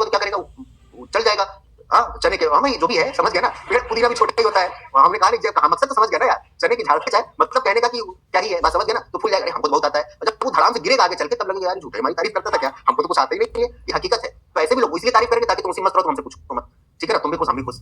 तो इससे काम नहीं चलेगा ना। हमारी कोई तारीफ करे तो हमको लगता है हम उस लायक हैं कि झूठे कर रहा है, और हमारी तारीफ कर रहा है तो क्यों कर रहा है। हमारी माता जी कहती है हमको, मम्मी हमको कहती है तुम बहुत साथी अपने बाप से, बाप से मतलब कि अगर हमको हमारी कोई तारीफ करे, नहीं हमारे पापा भी है, अगर कोई अभी हकीकत की जिंदगी सीखे, अगर तुम्हारे लिए कोई आदमी कोई काम कर रहा है तो मानो कि वो फ्री में नहीं कर रहा है, तुमसे कुछ चाहता जरूर है वो, बस समझ गया ना। ये 100% सच्चाई है के जमाने में। कोई एक आग ऐसा मिल गया, अपने सगे तो होते नहीं है, तुम्हारा दूसरा कौन करने वाला है। तुम किसी से करके देखो, कुछ तुम्हें कोई जरूरत तो मम्मी पापा पैसे ना दे, यार अब मेरे पास पैसे नहीं है, तुम अपने सबसे जो सगा तुम्हारा मांग के देखो, दे दीजिए, पढ़ने सिलेक्शन हो जाएगा, कमा के दे देंगे, देखो 50 कहानी बता डालेंगे, अरे हम तो बहुत कितने तुम अमीर को समझते होगे, तो यार हम तो बड़े हमें बड़ी 1000 कहानी सुना देंगे, तकलीफ सुना देंगे, तुम्हें लगेगा ना तो भाई तुम हमसे ज्यादा तकलीफ में हो। तो सही बता रहे हैं, कोई अपना नहीं है, सही बता रहे। तो कोई तुम्हें अगर जबरदस्ती पॉलिश लगा रहा है तुम्हारी तारीफ, तो समझ लो कुछ तो गड़बड़ है, समझ गया ना। कोई फ्री का काम तुम्हारे साथ, हमारी कोई तारीफ करता फ्री का, हमें लगता है क्यों इतनी हमारी तारीफ कर रहा है, क्या हम उस लायक हैं, नहीं है तो भी हमारी तारीफ क्यों कर रहा है, कुछ तो गड़बड़ है, बात सही है ना। कुछ तो इसको होगी जरूरत, उतनी करे जितने हम हैं, और भी करने की जरूरत नहीं किसी से, बात सही है ना। तुम जो काम कर रहे हो तुम अच्छा करो, खुद ही लोगों को पता चलेगा। तुम डॉक्टर बन जाओगे, किसी की तारीफ करने की जरूरत नहीं, अच्छा काम करोगे लोग अपने आप अच्छा कहेंगे, समझ गया ना। और अच्छा नहीं कर पाओगे तो फिर लोग चाहे तुम अपनी वाहवाही अपने चार पीछे लोग लेके चलो, हमारी तारीफ करो, जो सही आदमी है वो तुम्हारी तारीफ कभी नहीं करेगा, जान जाएगा खाली से भौकाल है, कुछ है वे नहीं, बस समझ गया ना। तो तारीफ जो है ना वो कराई नहीं जाती, जो रिस्पेक्ट है ना वो कहीं से मंगवाई नहीं जाती, तो हमको लाओ यार, कहते हैं ना वो कमाई जाती है, कमाने का मतलब अपने आप मिलती है, किसी से कह के आप नहीं ले सकते हमारी रिस्पेक्ट करो। घर में कोई आपसे बोले आप किसी के डर से रिस्पेक्ट करें, वो रिस्पेक्ट नहीं होती। दिल से आप किसी के, वो आप डर के मारे कर रहे हो, समझ गए ना, डर के मारे कर यार कुछ कहने दे, वो रिस्पेक्ट है ही नहीं है। ऐसी किसी की रिस्पेक्ट कर रहे हो तो वो आदमी उसके लायक नहीं है, वो खुद ऐसी माहौल क्रिएट कर चुका है, आप डर के ऐसा काम कर रहे हैं, समझ गया ना। आपके मन से अगर किसी के लिए निकल रहा है यार ये अच्छे हैं या ये अच्छा है मेरा दोस्त, समझ गया ना, तो सच में वो उस लायक है। इसलिए फालतू चने की झाड़ पुदीने के पेड़ पर मत चढ़ा करो, बस समझ गया ना। तो हम इसलिए कह रहे हैं कि हम तुम्हें डांटेंगे, कोई भी आगे, मेरी बात नहीं है, वो तुम्हें डांटेगा क्योंकि अभी तुम डांटने लायक हो। अभी तुम्हें अगर नहीं डांटा जाएगा तुम कब सुधरोगे। तुम इतने अगर समझदार होते तो अपने मन से अच्छा करते, पढ़ते, नहीं कर रहे हो ना तो तुम्हें उसकी जरूरत है। हम झूठे तुम्हारी तारीफ करते तुम बड़े अच्छे हो यार, तुम अच्छे तो बहुत हैं, अच्छा वही जिसका सिलेक्शन हो गया। तुम कितना भी गलत काम करो, अभी तुम तो बड़े हो, तुम देख ही रहे हो सब क्या चल रहा है। अभी तुम यहाँ से सड़क पर किसी के साथ जा रहे हो, तुम्हारी कोई बैचमेट हो लड़की, तुम्हारा कोई बैचमेट हो लड़का, जा रहे हो सड़क पे, कुछ नहीं तुम्हारा, ऐसा भी होता है कई बार बैचमेट है बोल दी, ऐसा होता है तुम जा रहे हो, कोई तुम्हारे गांव का मोहल्ले का देख ले, और तुम्हारे पापा तो पूछ रहे तुम्हारा लड़का तो जा रहा है लड़की के साथ, और तुम्हारी लड़की जा रही है लड़के के साथ, अभी देखो फोन आएगा तुम बेइज्जती करा रहे हो हमारी, वहाँ जाके 50 गाली सुनोगे, ऐसा ना घर चले आओ, बस समझ गए ना। और तुम डॉक्टर बन जाओ, सिलेक्शन हो जाए, और तुम बाइक पे बैठा के जाते रहो, और कोई कहे तुम्हारे पापा से कहेंगे तो होगा कोई उसके कॉलेज का दोस्त उसका रही होगी, रहा होगा, बच्चा डॉक्टर है, मायने बदल जाते हैं सेम चीज के आफ्टर सक्सेस। सही बता रहे, सक्सेस के बाद ये हकीकत, ये सच्चाई है। इसलिए अगर तुम ना, ये बहुत सारी कहानियां एक दिन में नहीं हो सकती ना, हम लोग पढ़ना भी है, आज ही खत्म हो जाएगा चैप्टर, बात समझ गए। तो ये बहुत सारी तुम्हें जीवन की सीख मिलेंगे, सही बता रहे, और ये सच्चाई है। तुम सक्सेस हो जाओगे तो तुम एक कुछ बुरे काम भी करोगे, लोग माफ कर देंगे, बात समझ गए ना। हर सक्सेस आदमी हमें सब चीज सही नहीं कर रहा है, बहुत सारी उसके अंदर कमियां भी हैं, लेकिन अच्छाई ज्यादा है, कमियां कम है तो वो इग्नोर लोग करते हैं, चलो यार छोड़। लेकिन तुम्हारे अंदर बुराई ज्यादा है, अच्छाई ही नहीं है, कम है, तो वो लोग वो देखेंगे ज्यादा, बात समझ गए ना। कोई जो बुरा है ऐसा नहीं उसके अंदर कोई अच्छाई नहीं, वो 100% बुरा नहीं, उसके अंदर अच्छाई है, लेकिन बुराई इतना ज्यादा है कि वो हावी उसकी अच्छाई पर, उसकी लोग अच्छाई कोई देख ही नहीं रहा है, समझ गए। और कोई आदमी अच्छा है तो 100% वो अच्छा ही नहीं है, कुछ तो उसके अंदर भी कमियां होंगी, हर सब इंसान है जिसके अंदर फिर कोई कमी हो ही ना, गलती हो ही ना, तो फिर वो तो इंसान के लेवल से ऊपर उठ गया, बात समझ गए ना, सबके अंदर। लेकिन अच्छाई उनके अंदर ज्यादा है, बुराई कम है, तो लोगों को उनकी अच्छाई नजर आ रही है, और वही कोई दुश्मनी कर लेता है तो बुराइयां खुद खुद निकालने लग जाता है, फिर कह रहे हम तो इनको बड़ा अच्छा समझते थे, तो अच्छे वो अब भी हैं। वो अलग अलग नजरिया देखने का, बात समझ गए ना। तो आप सबको खुश नहीं कर सकते हैं कि हम अच्छे बने रहें, अच्छे बने रहें। आप अच्छा काम करेंगे तो लोग आपसे खुश भी होंगे और आपसे नाराज भी होंगे, आप खाली काम अच्छा करिए, बस समझ गए ना। अभी आपका काम क्या है, आपके लिए अभी 2 काम है और एक तीसरा, खाना, पढ़ना और सोना, बस समझ गए ना। क्योंकि सोगे तो माइंड फ्रेश रहेगा, लेकिन तुम इसी के अपोजिट करते हो, खाना, मोबाइल चलाना और मोबाइल चलाना, और टाइम मिले तो सोना, ये काम सही बता रहे, ये काम करते हो, ये अभी छोड़ दो। हमने जो तुम्हें बताया तुम उस लाइन में भी हो तब भी छोड़ दो, क्योंकि सक्सेस नहीं हुए और कोई सक्सेस वाला मिल गए तो लोग चले जाते हैं छोड़ के। तुम यार, तुम्हारा कोई दोस्त होगा ना, अभी तुम्हारा कोई दोस्त कॉलेज पहुंच जाए और तुम उसको, जो यहाँ तुम्हारे एकदम बहुत क्लोज था, तुम उसको रोज फोन करते हो, कभी कहा है, वो कहेगा यार क्लास से बात करते हैं, तुम 4 दिन को तुम्हें फील आएगा, जब देखो तब कहता बाद में करेंगे, और उसको तुम पिन करके पूछोगे ना तुम ऐसा क्यों कर रहे हो यार तुम मेरे साथ, ठीक है ना, वो कहेगा अभी कॉलेज, मेडिकल कॉलेज, कोचिंग थोड़ी ऐसे बोल देगा, तब तुम्हें बुरा लगेगा, तुम कोचिंग समझ रहे हो क्या इसको, तुम्हारे जैसे थोड़ी यहाँ बिजी रहते हैं, ऐसे बोलता तुम्हें लगेगा यार ये बदल गया, तो बदल नहीं गया, वो सही भी है, उसके कंडीशन भी वैसी है, और आप अभी वही हो, आप वही वाला समझ रहे हो, समझ गए ना। और वो तो उसका लेवल बढ़ चुका है ना, और सच में जाकर वहां बिजी हो चुका है, तो आप जैसे फ्री नहीं, आपको उतना टाइम वो नहीं देगा, तो आपको बुरा लगेगा। लेकिन आप भी उसी लेवल पर रहोगे तो आप खुद भी बिजी रहोगे, आप खुद भी इतना कॉल नहीं करोगे उसको कि वो आपको लगेगा। तो ये जो आप कभी किसी से इरिटेट होते हैं, परेशान होते हैं, सामने वाला हमसे ऐसे बोल दिया, तो नौबत आई क्यों। आप भी कुछ करिए, आप भी सिलेक्ट रहते, आप भी सक्सेस रहते, आपको टाइम रहता है, आप उसको कॉल करते अपने दोस्त को कि वो बिजी है, कहीं जा रहा है, आप खुद भी बिजी रहते और दोस्ती पे बरकरार रहती, बोलो बात सही है ना। तो कहने का मतलब ये, सक्सेस के बाद सब पूछेंगे, और अगर सक्सेस नहीं होगा ना तो कोई नहीं पूछेगा चाहे जितना अच्छा बना। जो पढ़ने वाले बच्चे हैं वो देखो सारे काम करते हैं, घूमते टहलते खुराफात सब कर रहे हैं, लेकिन उनका सब माफ है क्योंकि वो सक्सेस है। और आप बहुत सीधे बने, सर हम कहीं, सर हम फोन चलाते ही नहीं, सर हम सर कहीं नहीं बतियाते, सर हमारा मोबाइल से करें, क्या ही फायदा है। करो भाई, तुम बतिया लो, लेकिन तुम पढ़ के सेलेक्ट हो जाओ, अपनी लाइफ सेट कर लो, बस समझ गया ना। कोई फर्क नहीं पड़ता, आपकी अच्छाई को कोई नहीं गिनेगा, ठीक है ना। सक्सेस गलत तरीके से नहीं, सही तरीके से, सही डायरेक्शन से। तो और इसका आपके लिए अभी क्या है काम, सिर्फ पढ़ाई, खाओ पढ़ो सो, क्योंकि उससे माइंड फ्रेश रहेगा तुम्हारा। और मम्मी पापा तुमसे कोई काम नहीं कराते यार, अगर तुम कहते हो हमारी क्लास है, हमारा टेस्ट है, हम पढ़ रहे हैं, कोई काम नहीं कराएंगे, एक्सेप्शन कहीं किसी का मजबूरी है, कोई अकेला है वो अलग बात है, बाकी तुमसे कोई काम नहीं कराते, तुम पढ़ो यार, अपना काम करो, ठीक है ना। और आपको जिसके लिए छोड़े आप वही नहीं कर रहे। अगर उनको फाइनल रिजल्ट पता चल जाए ना कि आपका क्या होने वाला है तो पहले हाथ खींच लेंगे। जब होने वाला नहीं है तुम्हारा ऐसा तो क्या कर लो, टाइम वेस्ट करो, पैसा बर्बाद करो। बस सही है ना। और अपना सबको पता होता है कि हम जिस रेट से पढ़ रहे हैं, जिस रेट से काम कर रहे हैं, हमारा होगा कि नहीं होगा, हमारा क्या होगा। सिलेक्शन एक बार में ना होना, 2 बार में ना होना, इवन 3 बार में ना होना, कोई गलत बात नहीं। सब एक जैसे नहीं है। हमने शुरुआत में कम पढ़ा था, अब हमारा मन लग गया, अब हम जग गए, अब हम पढ़ेंगे, बस समझ गए ना। तो वो सब अलग चीज है। लेकिन आप जहां थे, आप जब 12th पास आउट हुए, आपके जितने नंबर थे, आपको जो आता था, और आज 1 साल बाद भी आपको उतना ही आता है, आफ्टर कोचिंग भी, कोचिंग करने के बाद भी एक अच्छी कोचिंग में एडमिशन कराया गया, आपका पैसा दिया माँ बाप, और आप फिर भी वही काम कर रहे हैं, आप जहां थे वहीं रह गए, तब ये तो गलती है ना आपकी। आपका इस बार इस टेस्ट में जितना नंबर था, अगले टेस्ट में भी आपका नंबर नहीं बढ़ा, ये तो गलती है ना आपकी। और ये आप देख रहे हैं, ये आप देख रहे हैं किस तरीके से ये काम नहीं हो पाएगा। तो गलती आपका सिलेक्शन ना होना वो गलत नहीं है, हम मेहनत कर रहे हैं, अपना काम कर रहे हैं यार। जैसे बहुत सारे बच्चे भी हैं जिनको मैं पर्सनली जानता हूं कि अच्छे 2-2 3-3 नंबर से रुकते रुकते 1 क्वेश्चन 2 क्वेश्चन से वो उनको नहीं मिला एमबीबीएस, वो दूसरी पैकिंग चले कर रहे हैं, लेकिन उन्होंने अपना पूरा काम किया, फुल एफर्ट उन्होंने अपना लगाया। बस समझ गए ना। तो अपना पूरा काम करिए पहले आप ईमानदारी से। नंबर तो बढ़े, आपके जितने नंबर पिछले टेस्ट में थे अभी वही आ रहे हैं, पिछले साल आपके जितने नंबर थे साल भी उतने ही आए, ये तो गड़बड़ है ना यार।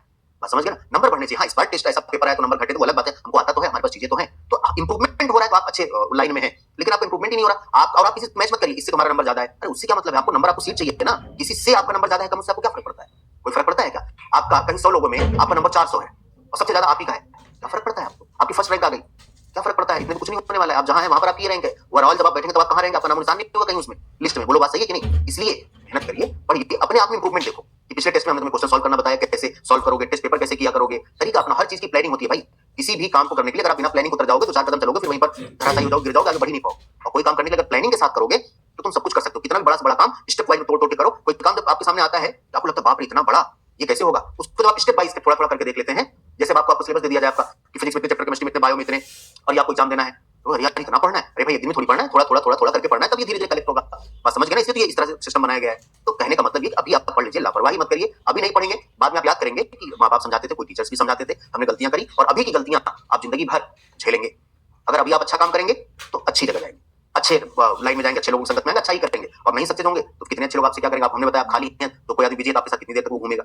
समझ गए ना। एक दिन कह देगा, आपको लगेगा अरे यार तो दोस्त ऐसे हो गए। दोस्त नहीं, हर आदमी अपने लाइन में बिजी है, काम कर रहा है, और आप फ्री है तो आपको कोई नहीं पूछेगा, ठीक है ना। इसलिए पढ़िए, पढ़ना इसलिए जरूरी है। अगर आप पढ़े, अपना फुल आप पूरी मेहनत कर रहे हैं, इवन सबका 100% सिलेक्शन तो नहीं होता ना यार, इतने सीट तो है नहीं, कुछ का होगा, ज्यादा तक का नहीं होता। लेकिन जब आप पढ़े रहेंगे कुछ ना कुछ तो अच्छा करेंगे ना, कुछ ना कुछ तो आप अच्छा करेंगे। आप जितनी समय कोचिंग पढ़ा रहे हैं, टीचर साहब देखिए अभी जो नए नए आए, कहीं वो तैयारी कर रहे थे, कहीं कुछ कर रहे थे, कहीं कुछ कर रहे थे, उनका मकसद पढ़ाना नहीं था। लेकिन अगर उन्होंने पढ़ा होगा, अच्छे से पढ़ा होगा, तभी तो कोई सब्जेक्ट पढ़ा रहे हैं। समझ गए ना। तो कहने का मतलब नहीं कि आप टीचर बने, आप पढ़े, आपको डॉक्टर बनना, लेकिन जब हमारे पास, हमने मेहनत अच्छे से करी, हमारे पास नॉलेज है, इवन नहीं हुआ हम किसी दूसरी लाइन में अच्छा कर सकते हैं, तो आप कभी भी फेल नहीं होंगे। जैसे कहा जाता है ना, पढ़ाई कभी गाली नहीं दिलाती है, तो ये बात सच है। आप एक जगह नहीं सकते, कुछ कुछ आप कर लेंगे, लेकिन अगर मेहनत किए रहेंगे तब। अब मालूम पड़ा आप इधर लापरवाही कर रहे हैं, सिलेक्शन भी नहीं हुआ, और आप कुछ और भी नहीं कर सकते क्योंकि सब्जेक्ट ही आपको नहीं आता है। इसलिए आप सब्जेक्ट पर पकड़ मजबूत बनाइए, अपने आप क्वेश्चन देख लेंगे और मन लगाइए पहले तो, ये ठीक है ना। लापरवाही करेंगे तो कुछ नहीं होगा, एक दिन ऐसे वक्त धीरे धीरे धीरे बीतता चला जाएगा, और फिर ऐसे ही फिर अगला साल आ जाएगा, फिर अगले साल ये लापरवाही चलेगी, और अगला कभी आता नहीं। तो देखो ये कीमो सेंसिटिव एरिया, किसके लिए सेंसिटिव है? ये नाम ये कीमो सेंसिटिव, केमिकल के लिए सेंसिटिव। कौन सा सेंसिटिव भाई? लिख रहा हूं ध्यान से सुनो। Sensitive for CO2 and H+, CO2 and इसके लिए सेंसिटिव है। तो जैसे ही हमारे ब्लड में CO2 की कंसंट्रेशन बढ़ेगी, CO2 की, अब हमने तुम्हें जब ये पढ़ा था, याद करो जरा, जब पढ़ा था बोहर और हेल्डेन इफेक्ट, बोला था CO2 बढ़ा तो H+ बढ़ा। ये देखो दिखा रहे, हमने कहा पढ़ाएंगे तो बताएंगे। देखो ये CO2 बढ़ा, CO2 यहां पर आया, इससे रिएक्ट किया, ये बना, और इससे ये बना, तो साथ साथ H+ तो बना। तो जब CO2 बढ़ा है तभी तो H+ बढ़ रहा है। बोलो बात सही है। तो CO2 बढ़ेगा तो H+ बढ़ेगा। बात समझ गए। तो कह रहे हैं इसे हमेशा लिखते हैं ये CO2 और H+ के लिए ये सेंसिटिव है। जैसे CO2 बढ़ा वैसे ही एक्टिव हो जाएगा और सिग्नल भेजेगा इसको, क्या कर रहे हो? CO2 बढ़ा है, तुम काम नहीं कर रहे हो, ये रुको काम कर रहे हैं। ये रेमेडियल एक्शन लेगा, रेमेडियल मतलब सुधार कराना, मतलब रेस्पिरेशन में सुधार कराएगा।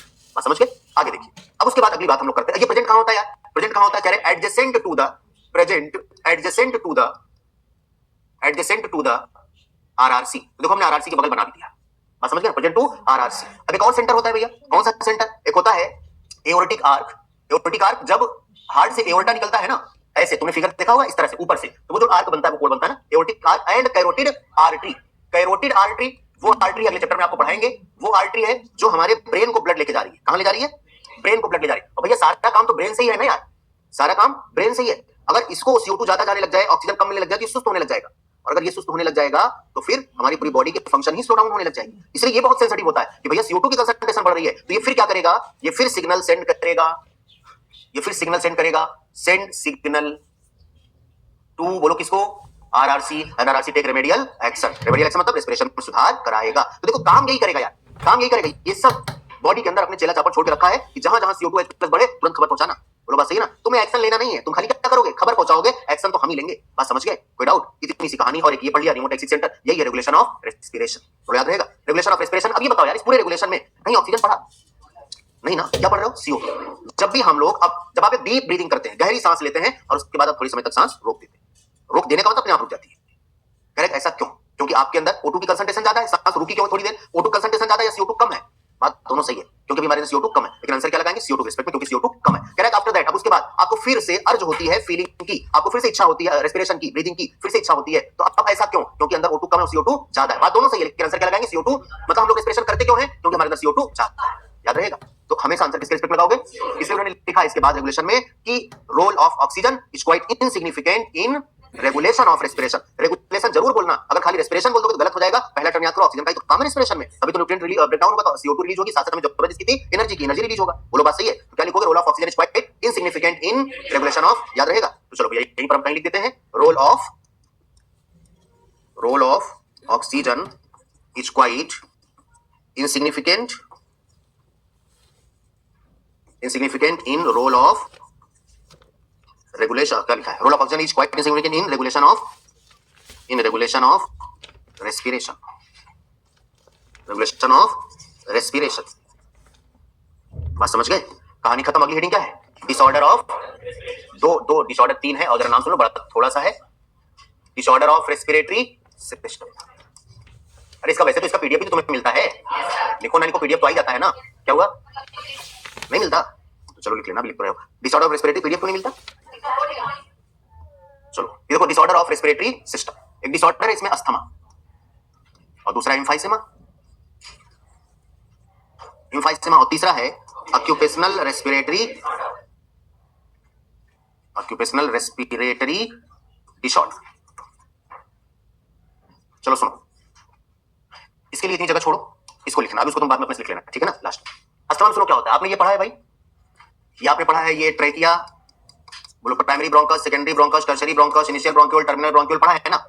ये जो ब्रोंकस और ब्रोंक्यूल है, अगर किसी भी इस कंडक्टिंग पार्ट का हम कह रहे हैं कि ये है यार, इतना है इसकी ल्यूमेन, इसमें जो एयर जा रही है, ये इसी को हमने उठा लिया बाहर, ठीक है ना? इतना इसका ल्यूमेन, इसमें जो भी एयर जा रही है, अगर यही सेम चीज इसमें इन्फ्लेमेशन आ जाए, क्या आ जाए? ऐसे इसमें स्वेलिंग आ जाए। एयर तो हम ब्रीदिंग उतना ही ले रहे हैं ना, ये नॉर्मल कंडीशन है और ये अस्थमा का कंडीशन है। Inflammation in bronchi and bronchioles. अब बताओ, इस समय जब तुम सांस लोगे तो एयर आसानी चली जाएगी कि दिक्कत होगी? डिफिकल्टी इन ब्रीदिंग, याद रहेगा। और इस समय एक आवाज भी आती है घरघराहट की, जिसे बोलते हैं वीजिंग। क्या बोलते हैं? Wheezing. Difficulty in breathing causing wheezing due to inflammation of bronchi and bronchioles. याद रहेगा। कंडीशन का नाम अस्थमा, एलर्जी से भी हो सकता है अस्थमा। बात याद रहेगी। इतनी सी कंडीशन है, अस्थमा खत्म, ठीक है? दूसरा सुनो, तो अब कभी कभी खाली इन्फ्लेमेशन ऑफ ब्रोंकस दे देता है तो उसे ब्रोंकाइटिस बोलते हैं। इन्फ्लेमेशन ऑफ ब्रोंकाई खाली अगर दे दे तो उसे ब्रोंकाइटिस बोलते हैं। और ये पूरी कहानी लिखी, inflammation bronchioles causing difficulty in breathing causing wheezing, तो क्या बोलोगे? अस्थमा है। याद रहेगा। किससे हो सकता है? एलर्जी से भी हो सकता है। अब सुनो, इम्फाइसेमा। अब आपने ये पढ़ा है ना इम्फाइसेमा में, ये यहाँ अभी ये आपने पढ़ा इम्फाइसेमा, ये है, ये क्या है बोलो? एल्वियोलर वॉल क्या होती है ना, डैमेज होने लगती है। अभी यहाँ पर बताओ, गैसेस एक्सचेंज पूरी हर जगह से हो रहा होगा। अगर ये एल्वियोलर वॉल ऐसे डैमेज होने लग जाए, थोड़ा पतली होने लग जाए, डैमेज होने लग जाए, तो बोलो हम ये कह सकते हैं रेस्पिरेटरी सरफेस एरिया घट रहा है। रेस्पिरेटरी सरफेस एरिया जहां से एक्सचेंज होगा वो क्या हो रहा है? बोलो घट रहा है, ठीक है? तो इसका मेजर कॉज है सिगरेट स्मोकिंग, ठीक है ना? Major cause of it is, तो क्या बोलोगे यहाँ पर? Alveolar wall damage, respiratory surface area decreases, major cause of it is cigarette smoking. अब ऐसा नहीं है सर आज से सिगरेट बंद कर बीड़ी स्टार्ट करते हैं, नहीं भैया, जितने भी स्मोकिंग है सबसे होगा ना। हाँ तो अच्छा सर सिगरेट होगा, आज नहीं पिएगा बीड़ी का, सबसे होगा जितनी तरह की स्मोकिंग है। और आजकल ये जो फ्लेवर वाला हुक्का पीते हैं अपने घर में ही बैठ के ना, तो उससे भी दिक्कत होगी, क्योंकि धुआं जब जब अंदर जाएगा उससे दिक्कत कम होगी और इससे दिक्कत ज्यादा होगी। सिगरेट स्मोकिंग, बीड़ी स्मोकिंग, क्योंकि इसमें केमिकल है नुकसानदायक। बात समझ गए? निकोटीन, और उसमें वो नहीं है, लेकिन धुआं अंदर जाएगा तो नुकसान करेगा। बात समझ गए? चलो फिलहाल अब आगे तुम्हें पढ़ाएंगे जब कैंसर, टोबैको चेविंग से माउथ कैंसर होता है, और टोबैको स्मोक है जो बीड़ी सिगरेट सब जितना स्मोक जो पीने वाले ये सब, इनसे लंग्स कैंसर होता है। आगे पढ़ेंगे थ्रोट कैंसर है, यूरिन ब्लैडर का कैंसर है, आगे हम लोग पढ़ेंगे कैंसर में, ठीक है ना? तो याद रहेगा इतना किसके बारे में है? इम्फाइसेमा। अच्छा, ऑक्यूपेशनल रेस्पिरेटरी डिसऑर्डर, ऑक्यूपेशन मतलब काम होता है, पेशा होता है, काम करने से भी बीमारी होती है, डिसऑर्डर होता है रेस्पिरेटरी डिसऑर्डर। हाँ हमने आपको बताया था कंडक्टिंग पार्ट पढ़ रहे थे भैया, जब आप ब्रीदिंग कर रहे हैं तो ये ढेर सारी डस्ट आपके अंदर जा रही है, लेकिन अभी इस नॉर्मल कंडीशन में, इस नॉर्मल में इतना कम डस्ट जा रही है आपके अंदर कि आपका जो कंडक्टिंग पार्ट है पूरी तरह से फाइट कर ले रहा है। हमारा इम्यून सिस्टम उससे लड़ ले रहा है, उसको खत्म कर देता है, डिस्ट्रॉय कर देता है। आपने पढ़ा है ना, clear the air from foreign particle, ये कंडक्टिंग पार्ट का काम है। लेकिन जब कभी आप ऐसी जगह पर चले जाए जहां पर बहुत डस्ट प्रोड्यूस हो रहा है, कभी जो गांव से होगा जहां पर गेहूं की थ्रेसिंग हो रही हो, गेहूं की मड़ाई देखा होगा, ऐसी जगह पर अगर तुम आधे घंटे रह जाओ, ये बहुत डस्ट प्रोड्यूस हो रही है, तो इतना जब तुम बाद में वहां पर ऐसे ओपन रखो, मास्क वगैरह लगाओ, ढको ना, कवर ना करो, तो कुछ देर के बाद अगर तुम वहां पर थूको तो देखो काला काला निकलता है, वो सब यहीं से जा रहा है। बात समझ गए ना? तो ऐसे ही सोचो तुम 1 घंटे 1.5 घंटे वहां पर रह गए तो ये कंडीशन है। ऐसे लोग जो इंडस्ट्रीज में काम करते हैं, स्पेशली स्टोन ब्रेकिंग इंडस्ट्री जहां पर पत्थर तोड़े जाते हैं, बहुत ज्यादा डस्ट प्रोड्यूस होती है, और अगर लॉन्ग एक्सपोजर रहा, लंबे समय तक कोई वहां पर रह गया, तो अगर लंबे समय तक वहां पर है तो ये डस्ट पूरी अंदर जा रही है, उस इंसान का इम्यून सिस्टम फुल्ली फाइट नहीं कर पाता, इंसान कोप लिखती है मतलब फाइट करना, ठीक है ना, does not fully cope with that situation, तो धीरे धीरे उसको फाइब्रोसिस हो जाता है, प्रोलिफरेशन ब्रेकडाउन होता है, प्रोलिफरेशन मतलब ऑफ फाइब्रस टिश्यू, तो उसका लंग सीरियसली क्या हो जाता है, सीरियस डैमेज हो जाता है, तो काम की वजह से तो हो रहा है। अगर ऐसे लोगों को चाहिए हमेशा मास्क लगा के, ठीक है ना, तो चलो इसको लिख लो, मैं बोल के लिखवा देता हूं, इसके लिए तीसरी जगह छोड़ दो यार एक पेज, ठीक है ना, इससे लिखना, लिखो अस्थमा, अस्थमा डिसऑर्डर में लिख लो अस्थमा, लिखो भैया, लिखो difficulty in breathing, difficulty in breathing causing wheezing, difficulty in breathing causing wheezing due to inflammation in, difficulty in breathing causing wheezing, wheezing due to inflammation in bronchi and bronchioles, due to inflammation in bronchi and bronchioles, ठीक है। दूसरा लिख लो emphysema, emphysema, इसमें लिखो emphysema में लिखो alveolar wall damage, alveolar wall damage, alveolar wall damage, respiratory surface area comma करके respiratory surface area decreases, respiratory surface area decreases and major cause of it is cigarette smoking, major cause of it is cigarette smoking। Next लिखो occupational respiratory disorder, occupational respiratory disorder, इसमें लिखो in industries, in industries especially in stone breaking industries, in stone breaking industries much more dust produced, much more dust produced, much more dust produced, next point long exposure, अगर कोई लंबे समय तक वहां रह गया, long exposure of any person मतलब वहां पर किसी का अगर कोई वहां रह गया, long exposure of any person give rise to fibrosis, give rise to fibrosis, bracket में लिखना proliferation मतलब breakdown of fibrous tissue, ठीक है ना, proliferation of fibrous tissue, comma करके नेक्स्ट पॉइंट करके immune system does not, इसको चाहे पहले लिखते लिख लो अभी, immune system does not fully cope, cope मतलब फाइट करना ना, immune system does not fully cope with that situation and causes serious lung damage, and causes serious lung damage, next point the persons of such industries should wear mask, the persons of such industries should wear mask, ठीक है ना। ऐसे लोग अब सुनो जो mining industry में काम करते हैं, मतलब कि कोयले की खदानों में ना, माइनिंग इंडस्ट्री में जो लोग काम करते हैं, यहां पर सिलिका प्रोड्यूस होती है, यहां पर एस्बेस्टॉस प्रोड्यूस होता है, अगर सिलिका डिपॉजिट हो जाए तो उसे सिलिकोसिस बोलते हैं लंग्स में, और अगर एस्बेस्टॉस जमा हो जाए तो उसे एस्बेस्टोसिस बोलते हैं, लेकिन कहां पर, माइनिंग इंडस्ट्रीज में, कोयले की खदानों में लिख लेना, लिखना होगा तो, ठीक है ना। अब सुनो कई बार क्या होता है कि क्वेश्चन आपसे पूछेगा किसी पर्सन का एक्सीडेंट हुआ और उस एक्सीडेंट में उसका लंग्स डैमेज नहीं हुआ, उसका लंग्स डैमेज नहीं हुआ, लेकिन थोरेसिक कैविटी जो है वो पंक्चर हो गई यहां से कहीं से, ठीक है ना, तो बताओ क्या होगा, उसका रेट ऑफ रेस्पिरेशन बढ़ जाएगा, कम हो जाएगा, घट जाएगा, रुक जाएगा, क्या होगा बोलो, क्योंकि रीजन क्यों, क्योंकि प्रेशर ग्रेडियंट मेंटेन नहीं हो पाएगा, थोरेसिक कैविटी तो मेंटेन करती है, बात समझ गए। तो ऐसे क्वेश्चंस आपको मिलेंगे, CO2 O2 पर आपको क्वेश्चंस ऐसे मिलेंगे, तो आप इन क्वेश्चंस को कर लीजिएगा, ठीक है ना, जो नहीं समझ आएगा पूछना, ये चैप्टर आपका हो गया कंप्लीट।